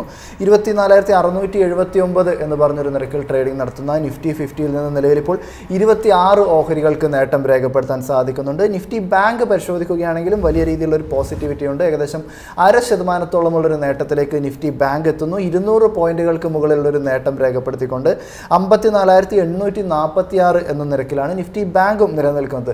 നിഫ്റ്റി ബാങ്കിൽ നിന്ന് നിലവിൽ ഇപ്പോൾ 9 ഓഹരികൾക്ക് നേട്ടം രേഖപ്പെടുത്താൻ സാധിക്കുന്നു. 3 ഓഹരികൾ മാത്രമാണ് ഒരു ഇടിവ് രേഖപ്പെടുന്നത്. നിഫ്റ്റി 50യിലെ ഒരു കമ്പനികളുടെ ഒരു പെർഫോമൻസ് പരിശോധിക്കുകയാണെങ്കിൽ ട്രെൻഡിൻ്റെ ഒക്കെ ഓഹരികൾക്ക് ഏകദേശം 2%-ഓളമുള്ളൊരു നേട്ടം രേഖപ്പെടുത്താൻ സാധിക്കുന്നു. ടൈറ്റൻ ഓഹരികൾ പരിശോധിക്കുകയാണെങ്കിൽ 0.5%-ഓളമുള്ളൊരു നേട്ടം. JSW സ്റ്റീൽ പരിശോധിക്കുകയാണെങ്കിലും 0.5%-ഓളമുള്ളൊരു നേട്ടം രേഖപ്പെടുത്തുന്നുണ്ട്. എന്നാലും NBFC സ്ഥാപനമായിട്ടുള്ള ബജാജ് ഫിൻസർവ് നോക്കുകയാണെങ്കിൽ ഏകദേശം 1%-ന് മുകളിലുള്ളൊരു ഇടിവുണ്ടാകുന്നു. ഭാരതി എയർടെൽ പരിശോധിക്കുകയാണെങ്കിലും ഏകദേശം ഒരു 0.25%-ന്റെ ഒരു ഇടിവുമാണ് കാണാൻ സാധിക്കുന്നത്. സെക്ടറുകളുടെ പെർഫോമൻസിലേക്ക് കടക്കുകയാണെങ്കിൽ നിലവിൽ നിഫ്റ്റി IT സൂചിക മാത്രം വളരെ മാർജിനലായിരിക്കുന്ന ഒരു തോതിൽ ഒരു ഇടിവ് രേഖപ്പെടുത്തുന്നത് മാറ്റി നിർത്തിയിട്ടുണ്ടെങ്കിൽ ബാക്കിയുള്ള പ്രധാനപ്പെട്ട സൂചികകളിലൊക്കെ തന്നെ ഒരു നേട്ടം രേഖപ്പെടുത്താൻ വേണ്ടിയിട്ട് സാധിക്കുന്നു. ഇൻട്രസ്റ്റ് സെൻസിറ്റീവ് ആയിട്ടുള്ള നിഫ്റ്റി ഫൈനാൻഷ്യൽ സർവീസസ് സൂചിക പരിശോധിക്കുകയാണെങ്കിൽ ഏകദേശം 0.5%-ന്റെ ഒരു നേട്ടം രേഖപ്പെടുത്താൻ വേണ്ടിയിട്ട് സാധിക്കുന്നുണ്ട്. കൂടാതെ നോക്കുകയാണെങ്കിൽ നിഫ്റ്റി റിയൽറ്റി സൂചികയെ സംബന്ധിച്ചിടത്തോളം ഏകദേശം 1%-ഓളമുള്ളൊരു നേട്ടം രേഖപ്പെടുത്താൻ സാധിക്കുമ്പോൾ നിഫ്റ്റി ഫാർമ സൂചികയിലും ഒരു മികച്ച ഒരു മുന്നേറ്റം നേട്ടം ഉണ്ടാകുന്നു. ഏകദേശം 1% നേട്ടം നിഫ്റ്റി ഫാർമയുടെ ഭാഗത്ത് നിന്ന് ഉണ്ടാകുന്നു. വലിയ രീതിയിലുള്ള ഒരു കുതിപ്പ് നിലവിൽ കാണാൻ വേണ്ടിയിട്ട് സാധിക്കുന്നത് നിഫ്റ്റി മീഡിയ സൂചികയുടെ ഭാഗത്ത് നിന്നാണ്. ഏകദേശം 1.25% മുകളിലുള്ളൊരു നേട്ടത്തിലേക്ക് നിഫ്റ്റി മീഡിയ സൂചിക എത്തുന്നു. നിഫ്റ്റി മീഡിയ പരിശോധിക്കുകയാണെങ്കിൽ തുടർച്ചയായിട്ടുള്ള ഒരു ട്രേഡിംഗ് പരിശോധിക്കുകയാണെങ്കിൽ അത്ര ഒരു മികച്ച ദിനങ്ങളായിരുന്നില്ല നിഫ്റ്റി മീഡിയയെ സംബന്ധിച്ചിടത്തോളം കടന്നു പോയിരിക്കുന്നത്. എന്നാൽ ഇന്നൊരു പോസിറ്റീവ് ഇൻട്രസ്റ്റ് ഈ ഒരു സൂചികയിലേക്ക്, ഒരു ബൈയിങ് ഇൻട്രസ്റ്റ് നിഫ്റ്റി മീഡിയയിലേക്ക് കടന്നു വന്നു എന്നൊരു കാര്യം കൂടിയാണ് നമുക്ക് പങ്കുവയ്ക്കാനായിട്ടുള്ളത്. നിലവിൽ നിഫ്റ്റി ഫാർമ പരിശോധിക്കുകയാണെങ്കിൽ ഫാർമ സൂചിക ഏകദേശം 200 പോയിന്റുകളുടെ ഒരു നേട്ടം രേഖപ്പെടുത്തിക്കൊണ്ട് 21,646 എന്ന് പറഞ്ഞൊരു നിരക്കിലാണ് ട്രേഡിംഗ് നടന്നുകൊണ്ടിരിക്കുന്നത്. ഓഹരികളുടെ ഒരു പെർഫോമൻസ് നിലവിൽ പരിശോധിക്കുകയാണെങ്കിൽ ലുപ്പിൻ്റെ ഓഹരി ഏകദേശം 3%-ഓളമുള്ളൊരു നേട്ടം രേഖപ്പെടുന്നു. സൺഫാർമയിലേക്ക് കടക്കുകയാണെങ്കിലും ഏകദേശം 2% മുകളിലുള്ളൊരു നേട്ടം സൺഫാർമയുടെ ഭാഗത്ത് നിന്നും ഉണ്ടാകുന്നു. ഇന്നത്തെ ഒരു പ്രീ മാർക്കറ്റ് മുതൽ തന്നെ ഒരു ഔട്ട് പെർഫോമൻസ് തന്നെയായിരുന്നു സൺഫാർമ രേഖപ്പെടുത്തിയിരുന്നത്. ഇന്നത്തെ മാർക്കറ്റ് അവേഴ്സിലും അത് തുടരുന്ന ഒരു കാഴ്ച തന്നെയാണ് കാണാനും സാധിക്കുന്നത്. നിലവിൽ കമ്പനിയെ സംബന്ധിച്ചിടത്തോളം ഒരു പോസിറ്റീവായിട്ടുള്ള ഒരു വാർത്ത വന്നിരിക്കുന്നു എന്നുള്ളത് നിലവിൽ സൺഫാർമയ്ക്ക് ഒരു ബൈ കോൾ നൽകിയിരിക്കുന്നു എന്നൊരു വാർത്തയാണ്. ടാർഗറ്റ് പ്രൈസ് ആയിട്ട് 2,180 രൂപയാണ് പറഞ്ഞിരിക്കുന്നത്. നിലവിൽ പരിശോധിക്കുകയാണെങ്കിൽ 1,629 രൂപ എന്ന് പറഞ്ഞൊരു നിരക്കിലാണ് സൺഫാർമയിൽ ട്രേഡിംഗ് നടക്കുന്നത്. ഇപ്പോൾ പരിശോധിക്കുകയാണെങ്കിൽ ഗ്ലോബലി തന്നെ നോക്കുകയാണെങ്കിൽ ഫാർമ സ്റ്റോക്കുകളിലൊക്കെ തന്നെ വലിയ രീതിയിലൊരു റാലി തന്നെ കാണാൻ സാധിച്ചിട്ടുണ്ടായിരുന്നു. ഇപ്പോൾ ഫൈസറും US ഗവൺമെൻറ്റുമായിട്ട് ഒരു കരാറിൽ ഏർപ്പെട്ടിട്ടുണ്ടായിരുന്നു. അതിനുശേഷം ഒരു 3 മുതൽ 5% ഒരു റാലി എത്തിയിട്ടുണ്ടായിരുന്നു. കൂടാതെ സൺഫാർമയിലേക്ക് തന്നെ വരികയാണെങ്കിൽ കമ്പനിയെ സംബന്ധിച്ചിടത്തോളം കമ്പനിയുടെ പുതിയ മെഡിസിൻ ആയിട്ടുള്ള ലുമായ എന്ന് പറയുന്നതൊക്കെ വിപണിയിലേക്ക് കൊണ്ടുവരാൻ വേണ്ടിയിട്ട് കമ്പനിക്ക് സാധിച്ചത് ഒരു പോസിറ്റീവായിരുന്നു. കൂടാതെ ജിയോ പൊളിറ്റിക്കൽ പ്രശ്നങ്ങളൊക്കെ തന്നെ കമ്പനിയെ ഇതിനു മുൻപ് അലട്ടിയിട്ടുണ്ടായിരുന്നു. അതായത് താരിഫ് ആണെങ്കിലും മറ്റ് മോസ്റ്റ് ഫോർവേഡ് നേഷൻ എന്നുള്ള രീതിയിലുള്ള കൺസേൺസും ഒക്കെ തന്നെ ഇപ്പോഴറിയുന്നു എന്നുള്ളതും ഒക്കെ തന്നെ സൺഫാർമയ്ക്ക് ഒരു പോസിറ്റീവായിട്ടുള്ള ഒരു കാര്യമാണ്. നിലവിലിപ്പോൾ ഫാർമ മേഖല പരിശോധിക്കുകയാണെങ്കിൽ തങ്ങളുടെ ഒരു ടോപ്പ് പിക്കായിട്ട് നിലവിലിപ്പോൾ സിറ്റി ഗ്രൂപ്പ് ചൂസ് ചെയ്തിരിക്കുന്ന ഓഹരിയും സൺഫാർമയാണ് എന്നൊരു കാര്യം കൂടിയാണ് നമുക്ക് പങ്കുവയ്ക്കാനായിട്ടുള്ളത്. കൂടാതെ മറ്റ് ഓഹരികളായിട്ടുള്ള ഗ്രാനുലാസ് ഇന്ത്യ പരിശോധിക്കുമ്പോൾ 3%-ഓളമുള്ളൊരു നേട്ടം ഉണ്ടാകുന്നു. ലോറസ് ലാബ്സ് പരിശോധിക്കുകയാണെങ്കിലും 2%-ഓളമുള്ളൊരു നേട്ടം നിലവിലിപ്പോൾ കാണാൻ സാധിക്കുന്നുണ്ട്. കൂടാതെ ഓറോബിന്ദോ ഫാർമയിലും ഏകദേശം 1% മുകളിലുള്ളൊരു നേട്ടവും ഇപ്പോൾ രേഖപ്പെടുന്നു. നിഫ്റ്റി ബാങ്കിങ് ഓഹരികളുടെ ഒരു പെർഫോമൻസ് പരിശോധിക്കുകയാണെങ്കിൽ ഇപ്പോൾ കോട്ടക് മഹീന്ദ്ര ബാങ്കിനെ സംബന്ധിച്ചിടത്തോളമാണ് വളരെ മികച്ച ഒരു നേട്ടം രേഖപ്പെടുത്താൻ സാധിക്കുന്നത്. 1% മുകളിലുള്ള നേട്ടമുണ്ടാകുന്നു. ICICI bank 0.25%, bank of Baroda ഓഹരികൾ 0.5%, ആക്സിസ് ബാങ്കിനും വളരെ മികച്ച രീതിയിലുള്ളൊരു മുന്നേറ്റം രേഖപ്പെടുത്താൻ സാധിക്കുമ്പോൾ IDFC ഫസ്റ്റ് ബാങ്കിനെ സംബന്ധിച്ചിടത്തോളം ഒരു 0.5% ഒരു ഇടിവുണ്ടാകുന്നു. എന്നാലും ജാസ്മിൻ ഇൻ ജനറൽ പരിശോധിക്കുകയാണെങ്കിൽ മുൻദിനങ്ങളെയൊക്കെ അപേക്ഷിച്ചിട്ട് ഈ ഒരു ഓപ്പണിംഗ് നിമിഷങ്ങളിൽ വളരെ പോസിറ്റീവായിട്ടുള്ള ഒരു ട്രെൻഡ് തന്നെയാണ് വിപണി ഇന്ന് കാഴ്ചവെക്കുന്നത്. നിഖിലാണ് മാർക്കറ്റിന്റെ ലൈവ് അപ്ഡേറ്റ് നൽകിയത്. മാർക്കറ്റിനെ സംബന്ധിച്ചിടത്തോളം നിഖിൽ സൂചിപ്പിച്ചതുപോലെ തന്നെ ഇപ്പോൾ ഓട്ടോ സെക്ടർ അതോടൊപ്പം തന്നെ ഫാർമ മേഖലയിലൊക്കെ തന്നെ നമുക്കൊരു റാലി കാണാൻ സാധിക്കുന്നുണ്ട്. ഇന്നിപ്പോൾ ഒരു ഇവൻറ്റ്ഫുൾ ആയിട്ടുള്ള ഒരു ഡേ ആയിട്ട് തന്നെ പറയാം സാർ. കാരണം ഇന്ന് ഓട്ടോ സെയിൽസ് നമ്പേഴ്സ് കൂടി വരികയാണ്. ആദ്യ മിനിറ്റുകളിൽ ഇപ്പോൾ SML ഇസൂസുവിൻ്റെ നമ്പേഴ്സൊക്കെ തന്നെ വരുന്നുണ്ട്. കമ്പനിയെ സംബന്ധിച്ചിടത്തോളം സെപ്റ്റംബറിൽ ഒരു ഡിക്ലൈൻ ആണ് നമുക്ക് കാണാൻ സാധിക്കുന്നത്. അല്ലെങ്കിൽ ഒരു ഡ്രോപ്പ്, ഒരു 10% ഡ്രോപ്പ് സെപ്റ്റംബർ സീരീസിൽ അല്ലെങ്കിൽ ആ ഒരു മന്തിൽ കാണാൻ സാധിക്കുന്നുണ്ട്. പക്ഷേ ഇയർ ടു ടിൽ ഡേറ്റിൽ ഫിഗേഴ്സ് റിമെയിൻ പോസിറ്റീവായിട്ട് തന്നെയാണ് ഉള്ളത്. ഇനി പ്രധാനപ്പെട്ട ഓട്ടോ കമ്പനികളുടെ sales report throughout the day നമുക്ക് കാണാൻ സാധിക്കും. അതിനനുസരിച്ച് ഓട്ടോ ഇൻഡെക്സിലും നമുക്ക് അതിൻ്റെ റിപ്പിൾ എഫക്റ്റ് വരും എന്ന് തന്നെയാണ് പറയേണ്ടത്. എന്തായാലും സാർ, നമ്മൾ ഇന്നിപ്പോൾ ഏറ്റവും ഇമ്പോർട്ടൻ്റ് ആയിട്ട് RBIയുടെ MPC യോഗ തീരുമാനങ്ങൾ തന്നെയാണുള്ളത്. നമ്മൾ നേരത്തെ സൂചിപ്പിച്ചതുപോലെ തന്നെ there is a minor chance to rate cut എന്ന് തന്നെ പറയാം. കാരണം ഈ GST റാഷണലൈസേഷൻ അല്ലെങ്കിൽ GSTയിൽ കാര്യമായിട്ടുള്ള ഒരു ഇംപ്രൂവ്മെൻറ്റ്സ് ഒക്കെ വരുന്നു. അതിനോടൊപ്പം തന്നെ ഫാർമ മേഖല, മറ്റ് പ്രധാനപ്പെട്ട മേഖലകളിലൊക്കെ തന്നെ ട്രംപിൻ്റെ ഭാഗത്ത് നിന്നുള്ള ഒരു നീക്കങ്ങളെ തടയാനായിട്ട് ഇപ്പോഴും ഇന്ത്യൻ ഗവൺമെൻറ് അല്ലെങ്കിൽ സെൻട്രൽ ഗവൺമെൻറ് കാര്യമായിട്ടുള്ള രീതിയിലുള്ള നടപടികൾ സ്വീകരിക്കുമെന്നുള്ള ഒരു ഉറപ്പുവരുത്തൽ ഈ ഒരു റേറ്റ് കട്ടിലൂടെ മൈനറായിട്ടുള്ള ഒരു സെഷൻ ഇപ്പോഴും പ്രതീക്ഷിക്കുന്നുണ്ട്. പക്ഷേ അപ്പോഴും 80% അല്ലെങ്കിൽ 90% ഒരു റേറ്റ് കട്ട് ഹോപ്പ് ഒന്നും തന്നെ വെക്കുന്നില്ല. അഥവാ അങ്ങനെ ഒരു റേറ്റ് കട്ട് ഉണ്ടാവുകയാണ് എന്നുണ്ടെങ്കിൽ മാർക്കറ്റിൽ തീർച്ചയായിട്ടും അതിൻ്റെ റിപ്പിൾ എഫക്റ്റ് നമുക്ക് കാണാൻ സാധിക്കില്ല. കാരണം കഴിഞ്ഞ ഒരു 8th കോൺസിക്യൂട്ടീവ് സെഷനായിട്ട് കാര്യമായിട്ടുള്ള ഒരു മൊമെൻറ്റം ഒന്നും നമുക്ക് മാർക്കറ്റിൽ തന്നിട്ടില്ല. ഈ 24,600 എന്നുള്ള ഒരു റേഞ്ചിനുള്ളിൽ തന്നെ വളരെ റേഞ്ച് ബൗണ്ട് ആയിട്ടുള്ള ഒരു മാർക്കറ്റ് തന്നെയാണ് നമുക്ക് കാണാൻ സാധിച്ചത്. ജാസ്മിൻ, അതിനകത്ത് 2 കാര്യങ്ങൾ. ഒരു കാര്യങ്ങളെന്ന് വെച്ചാൽ, ഒന്ന്, ഗവൺമെൻറ്റിൻ്റെ അല്ലെങ്കിൽ നമ്മുടെ ഒരു അഡ്മിനിസ്ട്രേഷൻ്റെ ലാർജർ ഡയറക്ഷൻ എന്താ? ലാർജർ ഡയറക്ഷൻ എന്ന് പറയുന്നത് 2 റിഫോംസ് നമുക്ക് നോക്കാം. ഒന്നെന്ന് പറയുന്നത് ഇൻകം ടാക്സ് റേറ്റ് 12 ലക്ഷത്തിന് താഴെ വരെ, ഏതാണ്ട് 12 ലക്ഷം വരെ അത് കട്ട് ചെയ്തു എന്നുള്ളത് എന്തിനാണ്? ആൾക്കാരുടെ കയ്യിൽ കൂടുതൽ പൈസ കൊടുക്കുന്നു അല്ലേ? ആ ഒരു പ്രിമൈസസ് ഫൗണ്ടേഷനിൽ തന്നെയാണ് GST റേറ്റ് കട്ട് ചെയ്തത്. അതായത് വെറുതെ അങ്ങ് പോയിട്ട് ഒരു ദിവസം റേറ്റ് കട്ട് ചെയ്തതല്ല. ആദ്യം അതിന് വേണ്ടിയിട്ടുള്ള ഒരു ടെറൈൻ അല്ലെങ്കിൽ അതിന് വേണ്ടിയിട്ടുള്ള ഒരു പ്ലേ ഗ്രൗണ്ട് ഉണ്ടാക്കി, അതായത് ആൾക്കാർ സ്പെൻഡ് ചെയ്യണം അല്ലേ? എന്നിട്ട് മറ്റൊരു വശത്ത് പ്രോഡക്ട്സിൻ്റെ അല്ലെങ്കിൽ ഗുഡ്സിൻ്റെ വില GSTയിൽ കൂടെ കുറച്ചു എന്നുള്ളത്. അപ്പോൾ ഇനി എന്താ സംഭവിക്കാൻ പോകുന്നത്? കൺസംഷൻ ട്രിഗർ ചെയ്യുക എന്നുള്ളത്. അപ്പോൾ ഇതാണ് ഗവൺമെൻറ് ഡയറക്ഷൻ എന്നുള്ളത് RBIക്ക് നന്നായിട്ട് അറിയാം അല്ലേ? അപ്പോൾ RBI എന്താ ചെയ്യേണ്ടത്? ഇനി കുറച്ചുകൂടെ അതിനെ ഫെസിലിറ്റേറ്റ് ചെയ്യുക. കാര്യം ഗവൺമെൻറ് നിശ്ചയിച്ചിരിക്കുന്നു നമുക്ക് ഡൊമസ്റ്റിക് എക്കണോമി നമുക്ക് വളരെ ഇമ്പോർട്ടൻ്റ് ആണ്. ട്രംപിൻ്റെ ടാരിഫ് കൂടി നിലനിൽക്കുമ്പോൾ, അതായത് നമ്മുടെ GDPയെ അതായത് ഒരു 8% വരെയൊക്കെ കൊണ്ടുപോകണം എന്നുണ്ടെങ്കിൽ ഈ ലിവർ ഒന്ന് പിടിച്ച് ഞെക്കിയാലേ ഒന്ന് പറ്റുള്ളൂ എന്നുള്ളത് ഗവൺമെൻറ് തെളിയിച്ചപ്പോൾ RBI അതൊരു ലെസൺ ആയിട്ട് എടുക്കണം എന്നുള്ളതാണ് ഒരു വശത്ത്. രണ്ടാമത്തെ കാര്യം എന്ന് വെച്ചാൽ നമ്മളിപ്പോൾ അറിയാം, ഇപ്പം നമ്മളെ സംബന്ധിച്ച് 2 ടൈപ്പ് കമ്പനീസ് ഉണ്ട് നമ്മുടെ ഇവിടെ. ഒന്ന് ഡൊമസ്റ്റിക് ഓറിയൻറ്റഡ് തീംസ് അല്ലേ? ഡൊമസ്റ്റിക് ഓറിയൻറ്റഡ് ഉള്ള പ്യുവർ ഡൊമസ്റ്റിക് പ്ലേസ്. അപ്പോൾ ഇപ്പം നമ്മൾ സൊമാറ്റോ, FMCG അല്ലെ എന്നൊക്കെ നോക്കുകയാണെങ്കിൽ നമ്മൾ ശരിക്കും പറഞ്ഞാൽ അതൊക്കെ പ്യുവർ ഡൊമസ്റ്റിക് പ്ലേസ് ആണ് അല്ലേ? ഹിന്ദുസ്ഥാൻ യൂണിലിവർ എന്നൊക്കെ പറയുന്നത് പ്യുവർ ഡൊമസ്റ്റിക് പ്ലേസ്. എന്നാൽ ഒരു സെക്ഷൻ ആൾക്കാരുണ്ട്, ദാറ്റ് ഈസ് എക്സ്പോർട്ട് പ്ലേ. ആ എക്സ്പോർട്ട് പ്ലേ ആയിട്ടുള്ളത് കൂടുതലും ഈ പറയുന്ന പോലെ നമ്മൾ സ്റ്റോക്ക് മാർക്കറ്റിൽ കാണുന്നതിനെ കാട്ടിലും ഒരുപാട് SME സെഗ്മെന്റിലുള്ള അൺലിസ്റ്റഡ് കമ്പനീസ് ഉണ്ട് എന്നുള്ളതാണ്. എക്സ്പോർട്ടിങ് ടോയ്സ് എക്സ്പോർട്ട് ചെയ്യുന്നവർ, അങ്ങനെ ഒരുപാട് റോ മെറ്റീരിയൽസ് എക്സ്പോർട്ട് ചെയ്യുന്ന ഒരുപാട് പേരുണ്ട്. അവരുടെയൊക്കെ ആവശ്യം എന്താണെന്നറിയോ? ഇപ്പം US ട്രേഡ് ഓൾമോസ്റ്റ് നിന്നിരിക്കുന്ന ഒരു സമയം. ആ നിന്നിരിക്കുന്ന സമയത്ത് ഇവർ ഗ്രോ ചെയ്യാൻ വേണ്ടി ഒരുപാട് കപ്പാസിറ്റി ഉണ്ടാക്കിയിട്ടുണ്ട്. ഈ കപ്പാസിറ്റി എന്ന് പറഞ്ഞാൽ ഒരുപാട് പ്രോഡക്ട്സ് ഉണ്ടാക്കുന്നതിന് വേണ്ടിയിട്ടുള്ള കപ്പാസിറ്റി, അതിന് വേണ്ടിയിട്ട് അവർ കടമെടുത്തിട്ടുണ്ട്, ബാങ്ക് ലോൺ എടുത്തിട്ടുണ്ട്.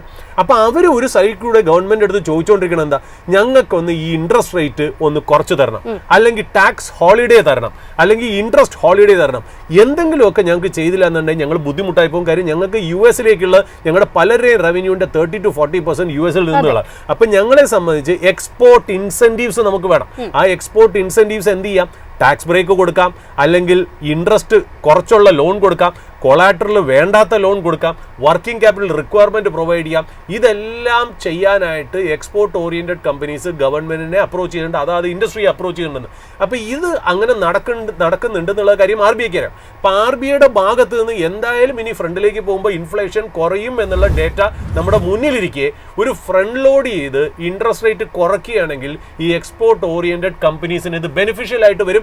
ഗവൺമെൻറ് ഹെഡേക്കും കുറയും. എന്നിട്ട് ഗവൺമെൻറ് ചെറുതായിട്ട് സെക്ടർ സ്പെസിഫിക് ആയിട്ടുള്ള എക്സ്പോർട്ട് സെക്ടറിന് സ്പെസിഫിക് ആയിട്ടുള്ള കാര്യങ്ങൾ മാത്രം ചെയ്താൽ മതി എന്നുള്ളതാണ് ഇമ്പോർട്ടൻ്റ്. അപ്പോൾ ഇവിടെ നമ്മൾ ഗവൺമെൻറ് ചെയ്ത് നമ്മൾ ഒരു ആക്ഷൻ ആവശ്യപ്പെടുമ്പോൾ തന്നെ നമ്മൾ ആവശ്യപ്പെടുന്ന ഒരു കാര്യം RBI ന്ന് നിങ്ങൾ ഗവൺമെൻറ്റിൻ്റെ ലിമിറ്റേഷൻസ് മനസ്സിലാക്കി ആക്ട് ചെയ്യുന്നതാണ് നല്ലത്. അല്ലാണ്ട് നിങ്ങളൊരു കോപ്പി ബുക്കായിട്ട് പോകേണ്ട കാര്യമില്ല. ഇപ്പോൾ ഒരു ആം ചെയർ എക്കണോമിസ്റ്റ് എന്നുള്ള രീതിയിൽ ഞാനാണ് ഇപ്പോൾ RBI പോളിസി അല്ലെങ്കിൽ RBI ഗവർണറായിട്ട് നിൽക്കണമെങ്കിൽ സ്ട്രെയിറ്റ് അവേ ഹോൾഡ് ആണ്, സ്ട്രെയിറ്റ് അവേ സ്റ്റേറ്റസ് കോ ആണ്. നമുക്ക് ഇൻട്രസ്റ്റ് റേറ്റ് കട്ടും ചെയ്യേണ്ട, കൂട്ടേണ്ട ആവശ്യം ഒട്ടുമില്ല എന്നുള്ള രീതിയിലേക്കാണ്. എന്നാൽ out of the box think ചെയ്ത് നമ്മുടെ അറ്റ്മോസ്ഫിയറും നമ്മുടെ ആ ഒരു എന്താ പറയുക ഇപ്പോഴത്തെ സ്ഥിതിയും പരിഗണിച്ച് ഗ്ലോബൽ ട്രേഡിൽ നമുക്കുണ്ടായിരിക്കുന്ന ആഘാതവും നമ്മുടെ ഗവൺമെൻറ്റിന് US ആയിട്ട് ട്രേഡ് നെഗോഷിയേറ്റ് ചെയ്യാൻ വേണ്ടിയിട്ടുള്ള ഒരു പവറും നെഗോഷിയേറ്റിംഗ് ഒരു എന്താ പറയുക ലിവറേജും കിട്ടണം എന്നുണ്ടെങ്കിൽ നമ്മൾ ഡൊമസ്റ്റിക് എക്കണോമിക്ക് ഒരു ബൂസ്റ്റ് എന്ന രീതിയിൽ RBI റേറ്റ് കട്ട് ചെയ്യുകയാണെങ്കിൽ അത് വളരെ ഇമ്പോർട്ടൻ്റ് ആയിരിക്കും എന്നുള്ള പറഞ്ഞു വയ്ക്കണം. അപ്പോൾ എനിക്ക് തോന്നുന്നു നമ്മുടെ RBI ഗവർണറിന്റെ സ്പീച്ച് തുടങ്ങുമ്പോൾ നമുക്ക് ലൈവ് ഫീഡിലേക്ക് നമുക്ക് പോകാം. RBI ഗവർണർ ഇപ്പോൾ സഞ്ജയ് മൽഹോത്ര അദ്ദേഹത്തിന്റെ MPC യോഗ തീരുമാനങ്ങളൊക്കെ തന്നെ പ്രഖ്യാപിക്കുകയാണ്. അതിന്റെ ലൈവ് സ്ട്രീമിംഗിലേക്ക് കടക്കും.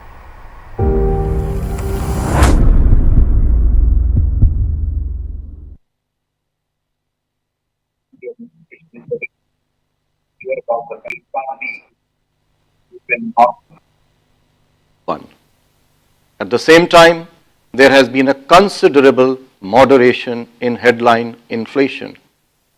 The rationalization of the GST is likely to have a sobering impact on inflation, while at the same time stimulating consumption and growth. Tariffs, on the other hand, will moderate exports. As for the global economy, it has been more resilient than anticipated, with robust growth in the US and China. The outlook, however, remains clouded amidst elevated policy uncertainty. Inflation has remained above respective targets in some advanced economies, posing fresh challenges for central banks as they navigate the shifting growth inflation dynamics. Financial markets have been volatile. The US dollar strengthened after the upward revision of US growth numbers for the second quarter. Treasury yields hardened recently as expectation of rate cuts by the Federal Reserve ebbed. Equities have remained buoyant across several advanced and emerging economies. I now come to the decision of the Monetary Policy Committee. The Monetary Policy Committee met on the 29th and 30th of last month and today to deliberate and decide on the policy repo rate. After a detailed assessment of the evolving macroeconomic conditions and the outlook, the MPC voted unanimously to keep the policy repo rate unchanged at 5.5%. Consequently, the STF rate remains at 5.25%, while the MSF rate and the bank rate remain at 5.75%. The MPC also decided to continue with a neutral stance. I shall now briefly set out the rationale for these decisions. The MPC observed that the overall inflation outlook has turned even more benign in the last few months due to a sharp decline in food prices and the rationalization of GST rates. The average headline inflation for this year has been consequently revised lower from 3.7%, which was projected in June, 3.1% in August, to now 2.6%. Headline inflation for Q4 this year and Q1 next year too have been revised downwards and are broadly aligned with the target despite unfavorable base effects. Core inflation for the year and Q1 next year is also expected to remain contained. The MPC also noted that growth outlook remains resilient, supported by domestic drivers, despite weak demand. It is likely to get further support from a favorable monsoon, lower inflation, monetary easing, and the salubrious impact of the recent GST reforms. However, growth continues to be below our aspirations. Even though the growth projection for the current financial year is now being revised upwards, the forward-looking projections for Q3 and beyond are expected to be slightly lower than projected earlier. This is primarily due to trade-related headwinds, despite being partially offset by the impetus provided by the recent GST reforms. Summarizing, the MPC concluded that there has been a significant moderation in inflation. Moreover, the prevailing global uncertainties and tariff-related developments are likely to decelerate growth in H2 this year and beyond. The current macroeconomic conditions and the outlook has opened up policy space for further supporting growth. However, the MPC noted that the impact of the front-loaded monetary policy actions and the recent fiscal measures is still playing out. The trade-related uncertainties are also unfolding. The MPC therefore considered it prudent to wait for the impact of policy actions to play out and for greater clarity to emerge before charting the next course of action. Accordingly, the MPC unanimously voted to keep the policy repo rate unchanged at 5.5% and also decided to retain the stance at neutral. I will now be dwelling in some detail about our assessment of growth and inflation which has gone into these MPC decisions. First of all, growth. Economic activity has remained resilient, with growth of real GDP surprising on the upside at 7.8% and GVA at 7.6% for Q1 this year. As suggested by high-frequency indicators available so far, domestic economic activity continues to sustain momentum even in Q2. Looking ahead, an above normal monsoon, good progress of Kharif sowing, and adequate reservoir levels have further strengthened prospects of agriculture and rural demand. Buoyancy in services sector coupled with steady employment conditions are supportive of demand. This is expected to get a further boost from the rationalization of GST. Rising capacity utilization, conducive financial conditions, and improving domestic demand should continue to facilitate fixed investment. However, ongoing tariff and trade policy uncertainties will impact external demand, prolonged geopolitical tensions, and volatility in international financial markets caused by risk-off sentiments of investors pose downside risks to the growth outlook. The implementation of several growth-inducing structural reforms, many of which were announced by the Honorable PM on 15th August, including the streamlining of GST, are expected to offset some of the adverse effects of the external headwinds. Taking all these factors into account, real GDP growth for this year is now projected at 6.8%.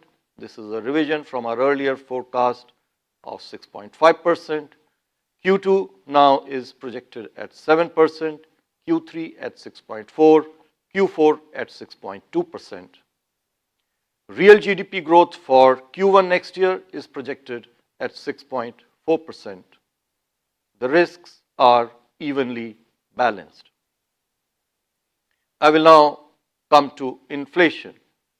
Inflation conditions remained benign during 25-26 so far, with actual outcomes turning out to be significantly lower than our projections. Low inflation is primarily attributed to a sharp fall in food inflation, aided by improved supply prospects. Yes, ഏതായാലും പ്രതീക്ഷകൾക്കനുസൃതമായിട്ട് തന്നെ repo നിരക്കിൽ ഒരു unchanged ആയിട്ടുള്ള decision, ഒരു status കോ തന്നെയാണ് RBI നിലനിർത്തിയിരിക്കുന്നത്. 5.5% എന്നുള്ളൊരു നിലയിലേക്ക് RBI തീരുമാനങ്ങൾ വന്നിരിക്കുന്നു. ഒരു ന്യൂട്രൽ സ്റ്റാൻസ് തന്നെയാണ് കണ്ടിന്യൂ ചെയ്യുന്നത് എന്നാണ് ഗവർണറുടെ ഭാഗത്തു നിന്നുള്ള ഒരു ഡീകോഡ് ചെയ്യുമ്പോൾ നമുക്ക് മനസ്സിലാകുന്നത്. അതോടൊപ്പം തന്നെ സർ, ഇൻഫ്ലേഷൻസ് ലെവൽ പരിശോധിക്കുകയാണെന്നുണ്ടെങ്കിൽ കാര്യമായിട്ടുള്ള ഒരു മാറ്റങ്ങൾ വന്നിരിക്കുന്നു. എസ്പെഷ്യലി ജൂണിൽ 3.7% ആയിരുന്നത് ഇപ്പോൾ 2.6% എന്നുള്ളൊരു നിലയിലേക്ക് മാറിയിരിക്കുകയാണ് ഹെഡ്ലൈൻ ഇൻഫ്ലേഷൻ. ഇതൊരു ഡൗൺ ട്രെൻഡ് തന്നെയാണ് തുടരുന്നത്. അതോടൊപ്പം തന്നെ തീർച്ചയായിട്ടും വളരെയധികം പ്രതീക്ഷ നൽകുന്നതുമാണ്. ഗ്രോത്ത് ഔട്ട്ലുക്ക് അദ്ദേഹം പറയുന്ന അനുസരിച്ചിട്ട് തീർച്ചയായിട്ടും വളരെ റെസിലിയൻ്റ് ആയിട്ട് തുടരുന്നു എന്ന് തന്നെയാണ് മനസ്സിലാക്കേണ്ടത്. ഫേവറബിൾ ആയിട്ടുള്ള മൺസൂൺ, അതോടൊപ്പം തന്നെ ലോവർ ഇൻഫ്ലേഷൻ എല്ലാം തന്നെ തീർച്ചയായിട്ടും ഇതിന് ഹെൽപ്പ് ചെയ്തിരിക്കുന്നു, സപ്പോർട്ടീവ് ഫാക്ടേഴ്സ് ആയിട്ട് ആക്ട് ചെയ്തിരിക്കുന്നു എന്ന് തന്നെ പറഞ്ഞിരിക്കുന്നു. അതോടൊപ്പം തന്നെ താരിഫ് കൺസേൺസ് കൂടി അദ്ദേഹം പങ്കുവയ്ക്കുന്നുണ്ട്. ജാസ്മിൻ, ലാർജർ കൺസെൻസസ് തന്നെയാണ് സംഭവിച്ചത്. അതായത് മോണിറ്ററി പോളിസിയുടെ സ്റ്റാൻസ് ന്യൂട്രൽ തന്നെയാണ്. റേറ്റ്സ് റിമെയിൻ അൺചേഞ്ച്, അതായത് സ്റ്റേറ്റസ് കോ അറ്റ് 5.5% എന്നുള്ളത് മെയിൻറ്റെയിൻ ചെയ്തിരിക്കുന്നു എന്നുള്ളതാണ്. യുനാനിമസ് ആയിട്ടുള്ള ഡിസിഷൻ ആണ് എന്നുള്ളതാണ് അതിനകത്ത് മനസ്സിലാക്കുന്നത്. നമ്മൾ കൂടുതൽ ഡീറ്റെയിൽസ് നോക്കുകയാണെങ്കിൽ MSF ആൻഡ് SDF അവർ ശരിക്കും പറഞ്ഞാൽ they are maintained at 5.75 and 5.25 respectively എന്നുകൂടെ പറഞ്ഞു വെക്കുന്നു എന്നുള്ളതാണ്. FY26 കൺസ്യൂമർ പ്രൈസ് ഇൻഫ്ലേഷൻ അത് ശരിക്കും പറഞ്ഞാൽ അവർ നേരത്തെ പറഞ്ഞു വെച്ചിരുന്നത് 3.1 ആയിരുന്നു. അവിടുന്ന് റിവൈസ് ചെയ്ത് ഡൗൺവേർഡ് ആക്കി 2.6 ആക്കിയിരിക്കുന്നു. അതായത് ഇൻഫ്ലേഷൻ എക്സ്പെക്റ്റേഷൻ RBIയുടെ കണ്ണിൽ കുറഞ്ഞു. എന്നാൽ ഗ്രോത്തിന്റെ കാര്യത്തിൽ അവർ പറയുന്ന ഒരു കാര്യമുണ്ട്, അതായത് അവിടെയാണ് RBIക്ക് കൺഫ്യൂഷൻ വന്നതെന്ന് തോന്നുന്നു. അതായത് RBI പറയുന്നത് വെച്ചാൽ Q3 ഇനി വരാൻ പോകുന്ന ക്വാർട്ടറും, അതായത് ഡിസംബർ എൻഡ് ചെയ്യുന്ന ക്വാർട്ടറും, അത് കഴിഞ്ഞ് ജാനുവരി, ഫെബ്രുവരി, മാർച്ച് എന്ന് പറയുന്നത് Q4 ക്വാർട്ടറിലും ഈ ട്രേഡിന്റെ ഇമ്പാക്ട് വരാൻ ചാൻസ് ഉണ്ട് എന്നുള്ളതാണ് പറയുന്നത്. അപ്പോൾ ട്രേഡിന്റെ ഇമ്പാക്ട് എങ്ങനെയാണ് ഇന്ത്യൻ എക്കണോമിയെ എഫക്ട് ചെയ്യുന്നത് എന്നുള്ള കാര്യത്തിൽ അറിയാത്തത് കൊണ്ടായിരിക്കാം ഒരു പക്ഷേ RBI ഈ സ്റ്റാൻസിലേക്ക് വന്നതെന്നുള്ളതാണ് നമുക്ക് ഇനിഷ്യലി ഉള്ള ഒരു ഇനിഷ്യൽ അസസ്മെന്റിൽ നമുക്ക് മനസ്സിലാവുന്നതെന്നുള്ള. ബട്ട് ഇൻ ഷോർട്ട് ഒരൊറ്റ കാര്യം മാത്രമേ ഉള്ളൂ, RBI status quo മെയിൻറ്റെയിൻ ചെയ്തിരിക്കുന്നു. Interest rate on hold, it continues to be at 5.5 with a neutral stance എന്നുള്ളതാണ് ഇതിൻ്റെ ഒരു സം ആൻഡ് സബ്സ്റ്റൻസ് എന്നുള്ളത്. ഇനിയിപ്പോൾ നമുക്ക് സ്പോട്ട്ലൈറ്റ് സ്റ്റോക്കിലേക്ക് പോകാം. നമുക്ക് എപ്പോഴെങ്കിലും അനിലെ ഒന്ന് ലൈനിൽ കിട്ടുകയാണെങ്കിൽ ഇതിൻ്റെ RBI പോളിസിയുടെ കൂടുതൽ ഡീറ്റെയിൽസ് നമുക്ക് അനിലെ എടുത്ത് വാച്ച് ചെയ്യാൻ ഒന്ന് പറയുന്നത് നല്ലതായിരിക്കും. ഇൻ ബിറ്റ്വീൻ നമുക്ക് സ്പോട്ട്ലൈറ്റ് സ്റ്റോക്കിൽ പോകാമെന്നുള്ളതാണ്. അതായത് നമുക്ക് അടുത്ത കാലത്ത് ഈ IT ഇൻഡെക്സും IT സ്റ്റോക്സും വളരെ രീതിയിലുള്ള പ്രഷറിലായിരുന്നു എന്നുള്ള കാര്യം നമുക്ക് നന്നായിട്ട് അറിയാലോ. ഒന്നാമത്തെ കാര്യം, ഈ IT സെക്ടർ, പ്രത്യേകിച്ച് Indian IT index, Nifty IT index നോക്കുകയാണെങ്കിൽ, അല്ലെങ്കിൽ ഇന്ത്യൻ IT സെക്ടറിന്റെ കംപ്ലൈന്റ് എന്താ, ഈ ആർട്ടിഫിഷ്യൽ ഇന്റലിജൻസിന്റെ കാലഘട്ടത്തിലേക്ക് വേണ്ട രീതിയിൽ നമ്മൾ മുന്നോട്ട് പോയില്ല എന്നുള്ള രീതിയിൽ തന്നെയാണ്. അതായത് നമ്മൾ ഇന്നും ഈ സോഫ്റ്റ്വെയർ ഡെവലപ്മെന്റും മാൻ പവർ സപ്ലൈയിലും കൺസൾട്ടിങ്ങിലും മാത്രം നിന്ന് ആനുവൽ മെയിൻ്റനൻസ് ഫീയും എടുത്ത് മുന്നോട്ട് പോവുകയാണ്. അതായത് സർവീസിങ് ഓഫ് എക്സിസ്റ്റിംഗ് സോഫ്റ്റ്വെയർ മാത്രം ചെയ്തു പോവുകയാണ്. നമ്മൾ AI കേപ്പബിലിറ്റീസ്, ജനറേറ്റീവ് AI കേപ്പബിലിറ്റീസിലൊന്നും നമ്മൾ ബിൽറ്റ് ഇൻ ചെയ്തിട്ടില്ല എന്നുള്ള രീതിയിൽ പുതിയതായിട്ടുള്ള ഒരു കാര്യങ്ങളും നമ്മൾ ഇന്നോവേഷനോ റിസർച്ച് ആൻഡ് ഡെവലപ്മെന്റോ കൊണ്ടുവന്നിട്ടില്ല എന്നുള്ള. നമ്മുടെ കൂടുതൽ കമ്പനികളും ബൈബാക്കുകളും ചെയ്ത്, അതായത് നല്ല ഫ്രീ ക്യാഷ് ഫ്ലോ വരുന്ന ഇൻഡസ്ട്രി ഏതായിട്ട് ഫോറിൻ എക്സ്ചേഞ്ച് ഇങ്ങനെ വന്ന് വീണുകൊണ്ടിരിക്കും. നല്ല ഫ്രീ ക്യാഷ് ഫ്ലോ ഉപയോഗിച്ച് അവർ ഡിവിഡൻഡ് കൊടുത്ത് എല്ലാ ഇൻവെസ്റ്റേഴ്സിനെയും ഷെയർ ഹോൾഡേഴ്സിനെയും ഹാപ്പിയായി കുറേയൊക്കെ കമ്പനി ഷെയർസ് ബൈബാക്ക് ചെയ്തു എന്നുള്ളതാണ് അതിനകത്തുള്ള ഒരു പ്ലസ് പോയിന്റ് എന്ന്. പക്ഷേ ഞാൻ ഒരു ദിവസം, എനിക്കത് ഇന്നത്തെ ദിവസം അല്ലെങ്കിൽ ഏതെങ്കിലും ഒരു സ്പോട്ട്ലൈറ്റ് അല്ലെങ്കിൽ ഒരു ഓപ്പണിംഗ് അവേഴ്സിൽ തീരേണ്ട കാര്യമില്ല, ഡിവിഡൻഡ് എന്താണ് ആപത്ത്, ഡിവിഡൻഡ് തരണേൻ്റെ ആപത്ത് എന്താണെന്ന് എനിക്ക് പറയണമെന്നുണ്ട്. ശരിക്കും പറഞ്ഞാൽ ഒരു ഷെയർ ഹോൾഡറിനെ സംബന്ധിച്ച് നമ്മൾ ഈ കിട്ടുന്ന നക്കാപ്പിച്ച കാശിൽ നമ്മൾ സന്തോഷിക്കാറുണ്ട് അല്ലെ ഡിവിഡൻഡ്. ഇതിന് വേറൊരു വശമുണ്ട് എന്നുള്ളത് പ്രത്യേകിച്ച് IT കമ്പനി ഉദാഹരണമാക്കിക്കൊണ്ട് തന്നെ എനിക്കൊരു നല്ലൊരു രീതിയിൽ ഒരു എപ്പിസോഡ് ചെയ്യണമെന്നുണ്ട്. അത് നമുക്ക് പിന്നെ ഒരു ദിവസം ആവാന്നുള്ളത്. അപ്പോൾ ഇന്ത്യൻ കമ്പനീസ് കൂടുതലും ബൈബാക്കും ഡിവിഡൻസിലേക്കും ഒക്കെ വന്ന് നിന്നു. ഇത് എൻ്റെ ഒപ്പീനിയൻ ആട്ടോ ഞാൻ പറയുന്നത്. ഒപ്പീനിയൻസ് എല്ലാവർക്കും ഉണ്ടല്ലോ, പ്രേക്ഷകർക്കും ഉണ്ടാവും, നമുക്കും ഉണ്ടാവും. എല്ലാവരുടെ ഒപ്പീനിയനും ഇതിനകത്ത് നമ്മൾ വില വെക്കണം എന്നുള്ളതാണ് അതിൻ്റെ പ്രത്യേകത എന്ന് പറയുന്നത്. അപ്പം നമ്മൾ പുതിയ എമർജിങ് ടെക്കിലോട്ടൊന്നും ഇന്ത്യൻ കമ്പനീസ് ഇറങ്ങിയില്ല. അത് മാത്രമല്ല, അമേരിക്കയിൽ ഈ ട്രേഡിൻ്റെ ഇഷ്യൂസ് കാരണം അവിടെ ഒരു റിസഷനിലേക്ക് പോവുകയാണെങ്കിൽ അവിടുത്തെ ബിഗ് കോർപ്പറേറ്റ്സ് ഡിസ്ക്രിഷണറി സ്പെൻഡിങ് കുറയ്ക്കുകയാണെങ്കിൽ കൂടുതൽ IT ഔട്ട്സോഴ്സിങ്, സോഫ്റ്റ്വെയർ ഔട്ട്സോഴ്സിങ് ഇന്ത്യയിലേക്ക് വരില്ല എന്നിങ്ങനെ പല കാരണങ്ങൾ കൊണ്ട് ഇന്ത്യൻ IT കമ്പനീസ് വളരെ ഡിപ്രസ്ഡ് ആയിരുന്നു. അതായത് ഒന്നിനു പുറകെ ഒന്നായിട്ടൊരു നെഗറ്റീവ് കമൻസ് ആണ് വന്നിരിക്കുന്നത്. അതായത് ഒരുപാട് ഹെഡ്വിൻസ് ഉണ്ടായിരുന്നു എന്നുള്ള. ഇത് കൂടാതെ നമ്മൾ പേടിക്കുന്ന ഒരു കാര്യം, അതായത് മാർക്കറ്റ് പേടിക്കുന്ന ഒരു കാര്യം വെച്ചാൽ, ഇനി ട്രംപ് US ഈ സോഫ്റ്റ്വെയർ ഡെവലപ്മെന്റ് അല്ലെങ്കിൽ അവരുടെ IT റിക്വയർമെന്റ്സ് ഔട്ട്സോഴ്സ് ചെയ്യുന്ന കമ്പനിക്ക് ടാക്സ് ഇടുമോന്ന് അറിയില്ല. That could be much. അതായത് ഇപ്പൊ അടുത്ത കാലത്ത് തന്നെ H1B വിസയുടെ ഒരു ഇഷ്യൂ തന്നെ നമ്മുടെ തലയ്ക്ക് മുകളിൽ ഒരു വലിയൊരു ഹെഡ്വിൻഡ് ആയിട്ട് നിൽക്കുന്നു. അതിന്റെ കൂടെ ഇങ്ങനത്തെ ഒരു കാര്യം കൂടെ വരികയാണെങ്കിൽ H1B വിസയെക്കാട്ടിലും വലിയൊരു ഇഷ്യൂ ആണ് ഈ പറയുന്ന പോലെ ഔട്ട്സോഴ്സിംഗ് ടാക്സ് എന്ന് പറയുന്നത്. ഔട്ട്സോഴ്സിംഗ് ടാക്സ് എന്ന് ഞാൻ വാക്ക് ഉപയോഗിച്ചേ ഉള്ളൂ. അതായത് ഔട്ട്സോഴ്സ് ചെയ്യുന്ന കമ്പനികൾക്ക് ഒരു പണിഷ്മെന്റ് എന്നുള്ള രീതിയിൽ, പെനാൾട്ടി എന്ന രീതിയിൽ ഒരു ടാക്സ് വയ്ക്കാൻ അല്ലെങ്കിൽ ഒരു ടാരിഫ് വയ്ക്കാനുള്ള സാധ്യതകൾ വരുമെങ്കിൽ അത് വളരെ വലിയ ഗ്രേവ് സിറ്റുവേഷനിലൊക്കെ ഇപ്പോൾ ഈ പല കാരണങ്ങൾ കൊണ്ട് തന്നെ ഇന്ത്യൻ IT സെക്ടർ വളരെ ഡിപ്രസ്ഡ് ആയിരുന്നു എന്നുള്ള. അപ്പോൾ most of the negatives play out ചെയ്ത് കഴിഞ്ഞു. ഇനി നമ്മുടെ മുന്നിലിരിക്കുന്ന വേണമെങ്കിൽ വരാൻ പോകുന്ന ഒരു പോസിബിൾ നെഗറ്റിവിറ്റി എന്ന് പറഞ്ഞാൽ ഈ ഔട്ട്സോഴ്സിങ്ങിന് എഗെയിൻസ്റ്റ് ആയിട്ടുള്ള ഒരു ടാക്സ് ആണ്. അത് വരുമോ ഇല്ല എന്നുള്ള കാര്യം നമുക്ക് അറിയില്ല എന്നുള്ള. ബട്ട് ഇതിൽ പ്രത്യേകത ഞാൻ കണ്ടതെന്ന് വെച്ചാൽ, ഇത്രയും നാൾ IT സ്റ്റോക്സിനും സെക്ടറിനും ഒക്കെ നെഗറ്റീവ് ആയിട്ടുള്ള റേറ്റിംഗ് കൊടുത്ത് റിപ്പോർട്ട് ചെയ്തിരുന്ന പല ഫോറിൻ ബ്രോക്കറേജ് FIIസും ഇവർ പറയുന്നത് വേദവാക്യം ആയതുകൊണ്ടല്ല കേട്ടോ, ഞാൻ ജസ്റ്റ് ഒന്ന് എൻവയറോൺമെന്റ് പറയുന്നുള്ളൂ. അതായത് പല മോർഗൻ സ്റ്റാൻലി, CLSA, ജെഫ്രീസ്, ഇങ്ങനെ പലരും, ബാങ്ക് ഓഫ് അമേരിക്ക ഒക്കെ നെഗറ്റീവാണ് റിപ്പോർട്ട്സ് കൊണ്ടുവന്നിരുന്ന സ്ഥലത്ത് എന്നെ 2 റിപ്പോർട്ട്സ്, അതായത് ഒരു കമ്പനിയെ ബേസ് ചെയ്ത് 2 ബ്രോക്കറേജ് റിപ്പോർട്ട്സ്, 2 ഡിഫറൻറ്റ് ബ്രോക്കറേജുകളുടെ, അതായത് ഫോറിൻ ബ്രോക്കറേജിൻ്റെ എന്നെ ഭയങ്കരമായിട്ട് ആശ്ചര്യപ്പെടുത്തി എന്നുള്ള. അപ്പോൾ അത് ഞാൻ ഫുള്ള് വായിച്ചു നോക്കുമ്പോൾ അതിനകത്തുനിന്ന് മനസ്സിലാക്കുന്നത്, അവർ പൊതുവേ നമ്മൾ മാർക്കറ്റിൽ പറഞ്ഞു വെച്ചിരുന്നു, അതായത് നമ്മൾ 2 ദിവസം മുമ്പേ പറഞ്ഞു വെച്ചിരുന്നു, നിങ്ങൾ മെയിൻ ലൈൻ IT കമ്പനീസ് മാറ്റി വയ്ക്കുക. അതായത് TCS, Infosys, HCL tech, Wipro ഒക്കെ മാറ്റി വെച്ച് കഴിഞ്ഞാൽ മിഡ് ക്യാപ്പിൽ എന്തോ ഒരു മൂവ്മെന്റ് നടക്കുന്നുണ്ട് എന്നുള്ളത് നമ്മൾ ജസ്റ്റ് ഒന്ന് റിപ്പോർട്ടും ചെയ്തിരുന്നു. അതിൻ്റെ കൂടെയാണ് ഈ റിപ്പോർട്ട് വന്നിരിക്കുന്നത് എന്നുള്ള. ഈ 2 റിപ്പോർട്ട്, അത് പ്രത്യേകിച്ച് ഒന്ന് CLSAയുടെ കയ്യിൽ നിന്ന്, ഒന്ന് മോർഗൻ സ്റ്റാൻലിയുടെ കയ്യിൽ നിന്ന്. ഇത് രണ്ടുപേരും പറയുന്നത് ഒരു കമ്പനിയെക്കുറിച്ചാണ്. ആ കമ്പനിയാണ് നമ്മുടെ ഇന്നത്തെ സ്പോട്ട്ലൈറ്റ് സ്റ്റോക്ക് അല്ലെങ്കിൽ സ്പോട്ട്ലൈറ്റ് ബിസിനസ് ആയിട്ട് പറയുന്നത്. ആ കമ്പനിയുടെ പേര് കൊഫോർജ് എന്നാണ്. അപ്പോൾ ആ കൊഫോർജ് ഇന്ന് മാർക്കറ്റ് പ്രൈസ് നോക്കുകയാണെങ്കിൽ 1588 ആയിരുന്നു ഇന്ന് രാവിലെ വരെ. അതിന്റെ CLSA കൊടുത്തിരിക്കുന്ന ടാർഗറ്റ് എന്നറിയോ? 50% ടാർഗറ്റ്, 50% ടാർഗറ്റ് ആണ് from the existing price of 1588 ഒക്കെ ആയിരിക്കണം ട്രേഡ് ചെയ്യണം. അവിടെ നിന്ന് അവർ കൊടുത്തിരിക്കുന്ന ടാർഗറ്റ് ലെവൽ എത്ര എന്നറിയോ? ₹2346, 50% ഹയർ ആണ്. മോർഗൻ സ്റ്റാൻലി അവർ റിപ്പോർട്ട് പറയുന്നത് ഒരു ടാക്ടിക്കൽ ബൈ ആണ്. അതായത് ഇന്നത്തെ കാലഘട്ടത്തിൽ ഒരു ടാക്ടിക്കൽ ആയിട്ടുള്ള ഒരു ബൈ എടുത്തു കഴിഞ്ഞാൽ ഒരു ഷോർട്ടർ ടൈം എന്ന് പറയുമ്പോൾ ചിലപ്പോൾ ഒരു 6 months ആയിരിക്കും ഉദ്ദേശിക്കുന്നത്, എനിക്കറിയില്ല. ആ കാലത്ത് ഭേദപ്പെട്ട ഒരു അപ്രീസിയേഷൻ ഉണ്ടാക്കാം. അവർ കൊടുത്തിരിക്കുന്ന ടാർഗറ്റ് 1880 എന്നുള്ളതാണ്. അപ്പോൾ രണ്ട് റിപ്പോർട്ട് CLSAയുടെയും മോർഗൻ സ്റ്റാൻലിയാണ്. അതായത് രണ്ട് റിപ്പോർട്ടും പറയുന്ന കാര്യം എന്നറിയോ? ഇവർക്ക് സ്ട്രോങ് ഓർഡർ ബുക്ക് ഉണ്ട്, സ്ട്രോങ് ഏർണിംഗ്സ് ഗ്രോത്ത് ഉണ്ട്. CLSA പറയുന്നത് FY 26 and 28, 2026-28 ഇവർക്ക് 15% റവന്യൂ ഗ്രോത്തും 22% earnings per share growth, EPS ഗ്രോത്തും വരാനുള്ള ചാൻസ് ഉണ്ട്.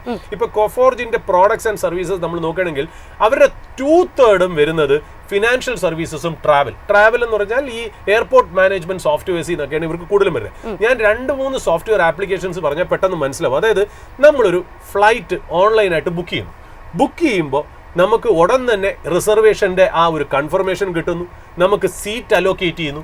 ഇതൊക്കെ ഒരു സോഫ്റ്റ്വെയർ ആണ് ചെയ്യുന്നത് അല്ലേ? ഇത് ചിലപ്പോൾ ഒരു പക്ഷേ നമ്മളൊരു റിസർവേഷൻ ചെയ്യുമ്പോൾ അതിൻ്റെ പുറകിൽ വർക്ക് ചെയ്യുന്ന സോഫ്റ്റ്വെയർ കൊഫോർജിൻ്റെ ആയിരിക്കാം.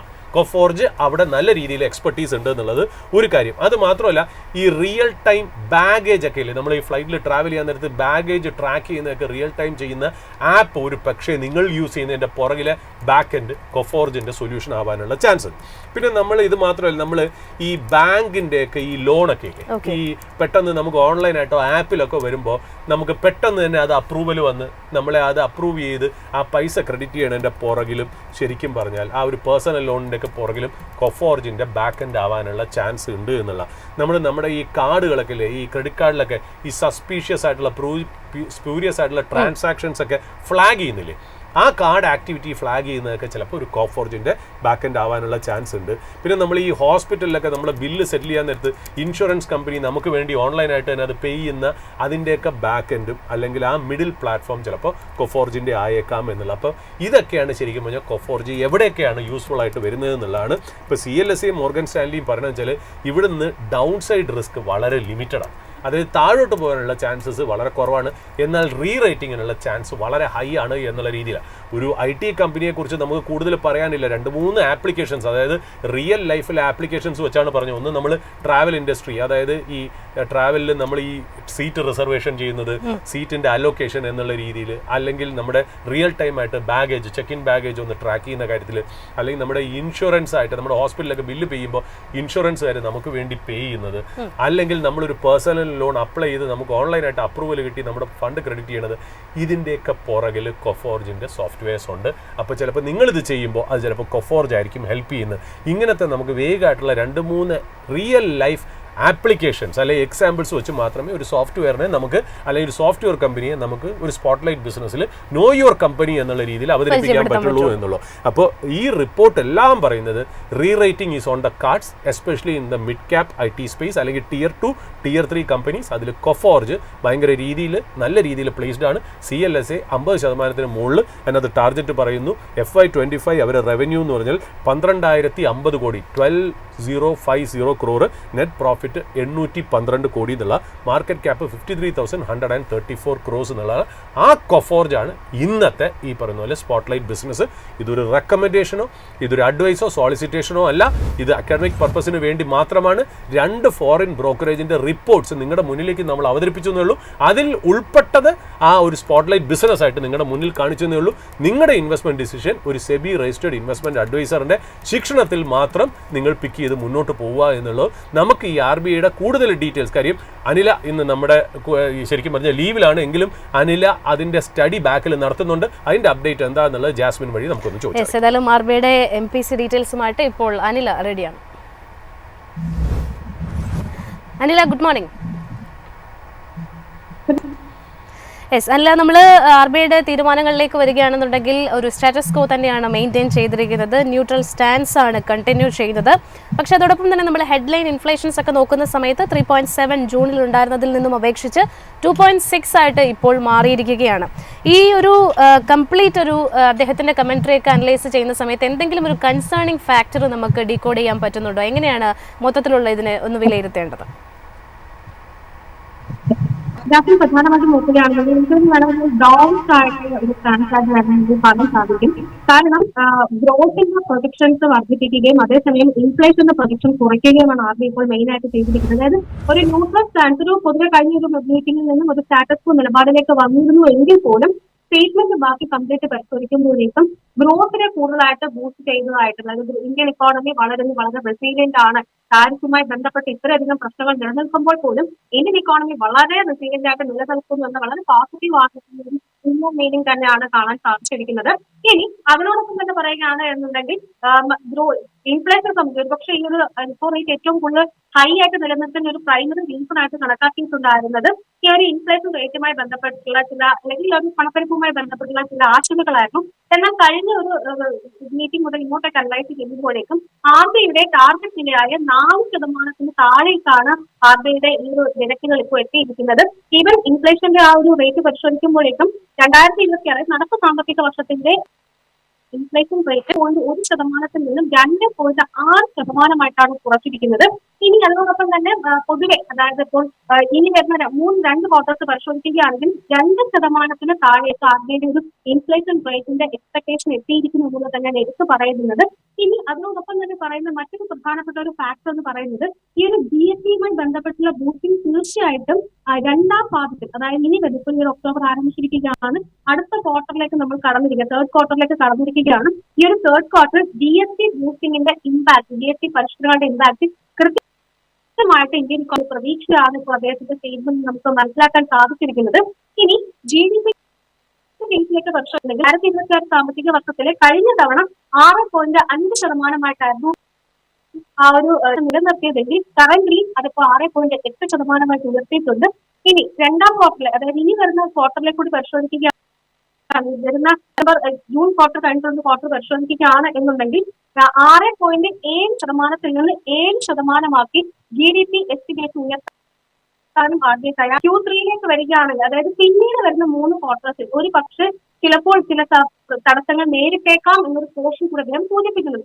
ഏതായാലും വരുന്ന ക്വാർട്ടറിൽ ഈ ഒരു GST പരിഷ്കാരം അടക്കം വന്നത് തീർച്ചയായിട്ടും ഇന്ത്യൻ ഇക്കോണമിയിൽ വളരെ പോസിറ്റീവായിട്ട് റിഫ്ലക്ട് ചെയ്യുമെന്നൊരു പ്രതീക്ഷ തന്നെയാണ് അദ്ദേഹം പങ്കുവച്ചിരിക്കുന്നത്. ഇനി പറയുന്ന മറ്റൊരു പ്രധാനപ്പെട്ട ഫാക്ടേഴ്സ് എന്ന് പറയുന്നത് ഇന്ത്യയുമായിട്ട് കമ്പയർ ചെയ്യുമ്പോഴേക്കും മറ്റു പല ഡെവലപ്ഡ് ഒരു ഇൻഫ്ലേഷൻ നിരക്കെന്ന് പറയുന്നത് ഇപ്പോഴും അവരുടെ ടാർഗറ്റ് നിരക്ക് മുകളിലാണ് നിലനിൽക്കുന്നതെന്ന് തന്നെയാണ് സൂചിപ്പിച്ചിരിക്കുന്നത്. അതുമായിട്ട് കമ്പയർ ചെയ്യുമ്പോഴേക്കും ഒരു പക്ഷേ ഇന്ത്യ ഒരു ബെറ്റർ പൊസിഷനിലാണ്, ഇൻഫ്ലേഷൻ റേറ്റുമായിട്ട് കമ്പയർ ചെയ്യുമ്പോഴേക്കും ഒരു ബെറ്റർ പൊസിഷനിലാണ് നിലനിൽക്കുന്നതെന്നാണ് അദ്ദേഹം സൂചിപ്പിച്ചിരിക്കുന്നത്. ഇനി ഇന്ത്യയുടെ ഒരു എക്സ്റ്റേണൽ ഫാക്ടറിനെ അല്ലെങ്കിൽ എക്സ്റ്റേണൽ എക്കോണമിയെ കുറിച്ച് വളരെ പോസിറ്റീവായിട്ടാണ് അദ്ദേഹം പറഞ്ഞിരിക്കുന്നത്. കാരണം താരിഫുമായി ബന്ധപ്പെട്ട ഏകദേശം ഒരു ഏപ്രിൽ മുതൽ ഇങ്ങോട്ടേക്ക് പരിശോധിക്കുമ്പോഴേക്കും ഇന്ത്യയുടെ എക്സ്റ്റേണൽ ഇക്കോണമിയുമായി ബന്ധപ്പെട്ടുള്ള നിലനിന്നിട്ടുണ്ടായിരുന്നു. ആ ഒരു താരിഫുമായി ബന്ധപ്പെട്ടുള്ള ഇഷ്യൂസ് നിലനിൽക്കുമ്പോൾ പോലും ഇന്ത്യൻ മേഖലയിൽ അടക്കം ഒരു സർപ്ലസ് ക്രിയേറ്റ് ചെയ്യാൻ സാധിച്ചിട്ടുണ്ട് എന്നാണ് സൂചിപ്പിച്ചിരിക്കുന്നത്. മാത്രമല്ല കറന്റ് കിട്ടുമ്പോഴേക്കും കഴിഞ്ഞ തവണ ഏകദേശം 0.9 GDPയുടെ 0.9% CID അഥവാ കറന്റ് അക്കൗണ്ട് ഡെഫിസിറ്റ് ഈ ഒരു ക്വാർട്ടറിലെത്തിയപ്പോഴും ഈ ഒരു കാലയളവായപ്പോഴേക്കും 0.2% കുറഞ്ഞിരിക്കുന്നു എന്നുള്ള ഒരു പോസിറ്റീവായിട്ട്, അതായത് പൊതുവെ ഡൊമസ്റ്റിക്കലി ഇന്ത്യ വൈകിട്ടായിട്ട് നിലനിൽക്കുന്നത് വളരെ പോസിറ്റീവായിട്ടൊരു ഇമ്പാക്ട് തന്നെ ക്രിയേറ്റ് ചെയ്തിരിക്കുന്നത്. മണി മാർക്കറ്റ് ആണെങ്കിലും ശരി, ഫിനാൻഷ്യൽ മാർക്കറ്റ് ആണെങ്കിലും ശരി, ലിക്വിഡിറ്റി കണ്ടീഷൻസ് സ്റ്റേബിൾ ആണെന്ന തരത്തിൽ അവരുടെ ഭാഗത്തുനിന്ന് വരുന്നുണ്ട്. ഇനി റേറ്റിനെ സംബന്ധിച്ച് പരിശോധിക്കുകയാണെങ്കിൽ നേരത്തെ ജാസ്തി സൂചിപ്പിച്ചത് പോലെ തന്നെ റിപ്പോ റേറ്റ് 5.5% നിലനിർത്തിയിട്ടുണ്ട്. STF ആണെങ്കിലും ശരി 5.25% നിലനിർത്തിയിരിക്കുന്നത്. MSF റേറ്റ് പരിശോധിക്കുകയാണെങ്കിൽ 5.75% നിലനിർത്തിയിരിക്കുന്നത്. ഏതായാലും അദ്ദേഹത്തിന്റെ പൊതുവെ ഉള്ളൊരു വിലയിരുത്തൽ പരിശോധിക്കുകയാണെങ്കിൽ ഇൻഫ്ലേഷനെ ടാക്കിൾ ചെയ്യാനായിട്ട് ഇന്ത്യൻ സർക്കാരിനും അതിനോടൊപ്പം തന്നെ RBIക്കും കഴിഞ്ഞിട്ടുണ്ട്. വളരെ ഇതുവരെ സ്വീകരിച്ചു വന്നിട്ടുള്ള നടപടികളെല്ലാം തന്നെ അതിന്റെ ശരിയായ ദിശയിലേക്ക് അല്ലെങ്കിൽ ശരിയായ ഒരു ഫലം വെയിറ്റ് ചെയ്ത് നൽകുന്നു എന്ന് തന്നെയാണ് അതിൽ സൂചിപ്പിച്ചിരിക്കുന്നത്. അതേസമയം കേന്ദ്ര സർക്കാരിന്റെ ഭാഗത്തു നിന്നുള്ള ഫിസ്ക്കൽ മെഷേഴ്സും ഈക്വൽ ആയിട്ട്, അതായത് ഇപ്പോൾ നിലവിൽ വന്നിരിക്കുന്ന ഒരു മായി ബന്ധപ്പെട്ട ടാക്കിൾ ചെയ്യത്തക്ക വിധത്തിൽ ഡൊമസ്റ്റിക് ഇക്കോണമിയെ കൂടുതൽ ബൂസ്റ്റ് ചെയ്യത്തക്ക വിധത്തിലുള്ള കാര്യങ്ങളിലേക്ക് കടക്കുന്നു എന്ന് അദ്ദേഹം സൂചിപ്പിക്കുന്നുണ്ട്. ഏതായാലും സെക്കൻഡ് ക്വാർട്ടറിൽ കാര്യങ്ങൾ ഒരു പക്ഷേ, അതായത് സെക്കൻഡ് ഹാഫിൽ ഒരു പക്ഷേ കാര്യവുമായി ബന്ധപ്പെട്ട ചില ഇഷ്യൂസ് ഒക്കെ വന്നുവെങ്കിൽ പോലും ഇനി വരുന്ന ക്വാർട്ടേഴ്സിൽ ഇന്ത്യൻ ഇക്കോണമി വളരെ സ്ട്രോങ് ആയിട്ട് തുടരും എന്നൊരു പ്രതീക്ഷ തന്നെയാണ് അദ്ദേഹം പങ്കുവച്ചിരിക്കുന്നത്. യെസ്, ഏതായാലും RBI മീറ്റിംഗിന്റെ കൂടുതൽ ഡീറ്റെയിൽസ് ആണ് ഇപ്പോൾ അനിൽ നൽകിയത്. ഇന്ത്യൻ ഇക്കോണമിയെ സംബന്ധിച്ചിടത്തോളം വളരെ റെസിലിയൻ്റ് ആയിട്ട് തുടരുന്നു എന്നുള്ള ഒരു തീരുമാനത്തിലേക്ക് തന്നെയാണ്, അത്തരത്തിലുള്ള ഒരു കാഴ്ചപ്പാടിലേക്ക് തന്നെയാണ് RBI എത്തുന്നത്. ഏതായാലും ഈ ഒരു റേറ്റ് കട്ട് ഫെബ്രുവരി മുതൽ നമ്മൾ ഇങ്ങോട്ട് നോക്കുകയാണെന്നുണ്ടെങ്കിൽ 25 ബേസിസ് പോയിന്റിന്റെ ഒരു റേറ്റ് കട്ടായിരുന്നു ഫെബ്രുവരിയിൽ ഉണ്ടായിരുന്നത്. എഗെയിൻ ഏപ്രിലിൽ വരുന്ന സമയത്തേക്കാണെങ്കിലും എഗെയിൻ വീണ്ടും ഒരു അനദർ 25 ബേസിസ് പോയിന്റിന്റെ ഒരു കട്ട് വന്നിട്ടുണ്ടായിരുന്നു. അപ്പോൾ റിപ്പോ റേറ്റ് 6% ആയിരുന്നു. ജൂണിലേക്ക് വരുന്ന സമയത്താണ് നമുക്ക് ജംബോ റേറ്റ് കട്ട് 50 ബേസിസ് പോയിന്റിന്റെ ഒരു റേറ്റ് കട്ട് ഉണ്ടായിരുന്നത്. ഏതായാലും ഇപ്പോൾ വീണ്ടും ഒരു അൺചേഞ്ച്ഡ് ആയിട്ടുള്ള ഒരു ന്യൂട്രൽ സ്റ്റാൻസിലേക്ക് തന്നെ RBI എത്തുന്നു. അതോടൊപ്പം തന്നെ ഗ്രോത്ത് പ്രൊജക്ഷൻ എന്ന് പറയുന്നത് വളരെ ഇമ്പോർട്ടൻ്റ് ആയിട്ട് നിലനിൽക്കുകയാണ്. എസ്പെഷ്യലി ഹെഡ്ലൈൻ ഇൻഫ്ലേഷൻ ഒക്കെ തന്നെ കുറയുന്ന സമയത്ത് ഇനി മുന്നോട്ടേക്ക് ഒരു സെക്കൻഡ് ക്വാർട്ടറിൽ കാര്യമായിട്ടുള്ള രീതിയിലുള്ള ഒരു പ്രതീക്ഷകളും RBIയുടെ ഭാഗത്തു നിന്ന് പങ്കുവയ്ക്കുന്നുണ്ട്. ഏതായാലും ഇന്നത്തെ ഒരു ഓപ്പണിംഗ് അവറിൻ്റെ ഒരു സെഷൻ ഇവിടെ വൈൻഡപ്പ് ചെയ്യേണ്ടതുണ്ട്. നാളെ നമുക്ക് ഹോളിഡേ ആണ്. വീണ്ടും നമ്മൾ ഫ്രൈഡേ ആണ് ഓപ്പണിംഗ് അവേഴ്സിൽ എത്തുക. ഇവിടെ സംസാരിച്ചിരിക്കുന്ന സ്റ്റോക്കുകളൊന്നും തന്നെ ഒരു റെക്കമെൻഡേഷനോ അഡ്വൈസോ അല്ല എന്ന് വീണ്ടും ഓർമ്മപ്പെടുത്തുകയാണ്. ഒരു ഇൻഫർമേഷൻ പർപ്പസ് മാത്രമാണ്. ഏതായാലും നിങ്ങളുടെ ഫിനാൻഷ്യൽ തീരുമാനങ്ങൾ ഒരു സെബി രജിസ്റ്റേർഡ് റിസർച്ച് അനലിസ്റ്റിൻ്റെയോ അതോടൊപ്പം തന്നെ ഒരു കാര്യമായിട്ടുള്ള ഇൻഫർമേഷൻസും പഠനങ്ങളും നടത്തിക്കൊണ്ട് മാത്രം നിങ്ങളുടെ പണം നിക്ഷേപിക്കുക എന്ന് വീണ്ടും ഓർമ്മപ്പെടുത്തുകയാണ്. ഇനി വരുന്ന മണിക്കൂറിൽ വീണ്ടും ഞങ്ങളുടെ റിസർച്ച് ടീം നിങ്ങളോടൊപ്പം കൂടുതൽ അപ്ഡേറ്റ്സും അനാലിസിസുമായിട്ട് ജോയിൻ ചെയ്യും. Stay tuned.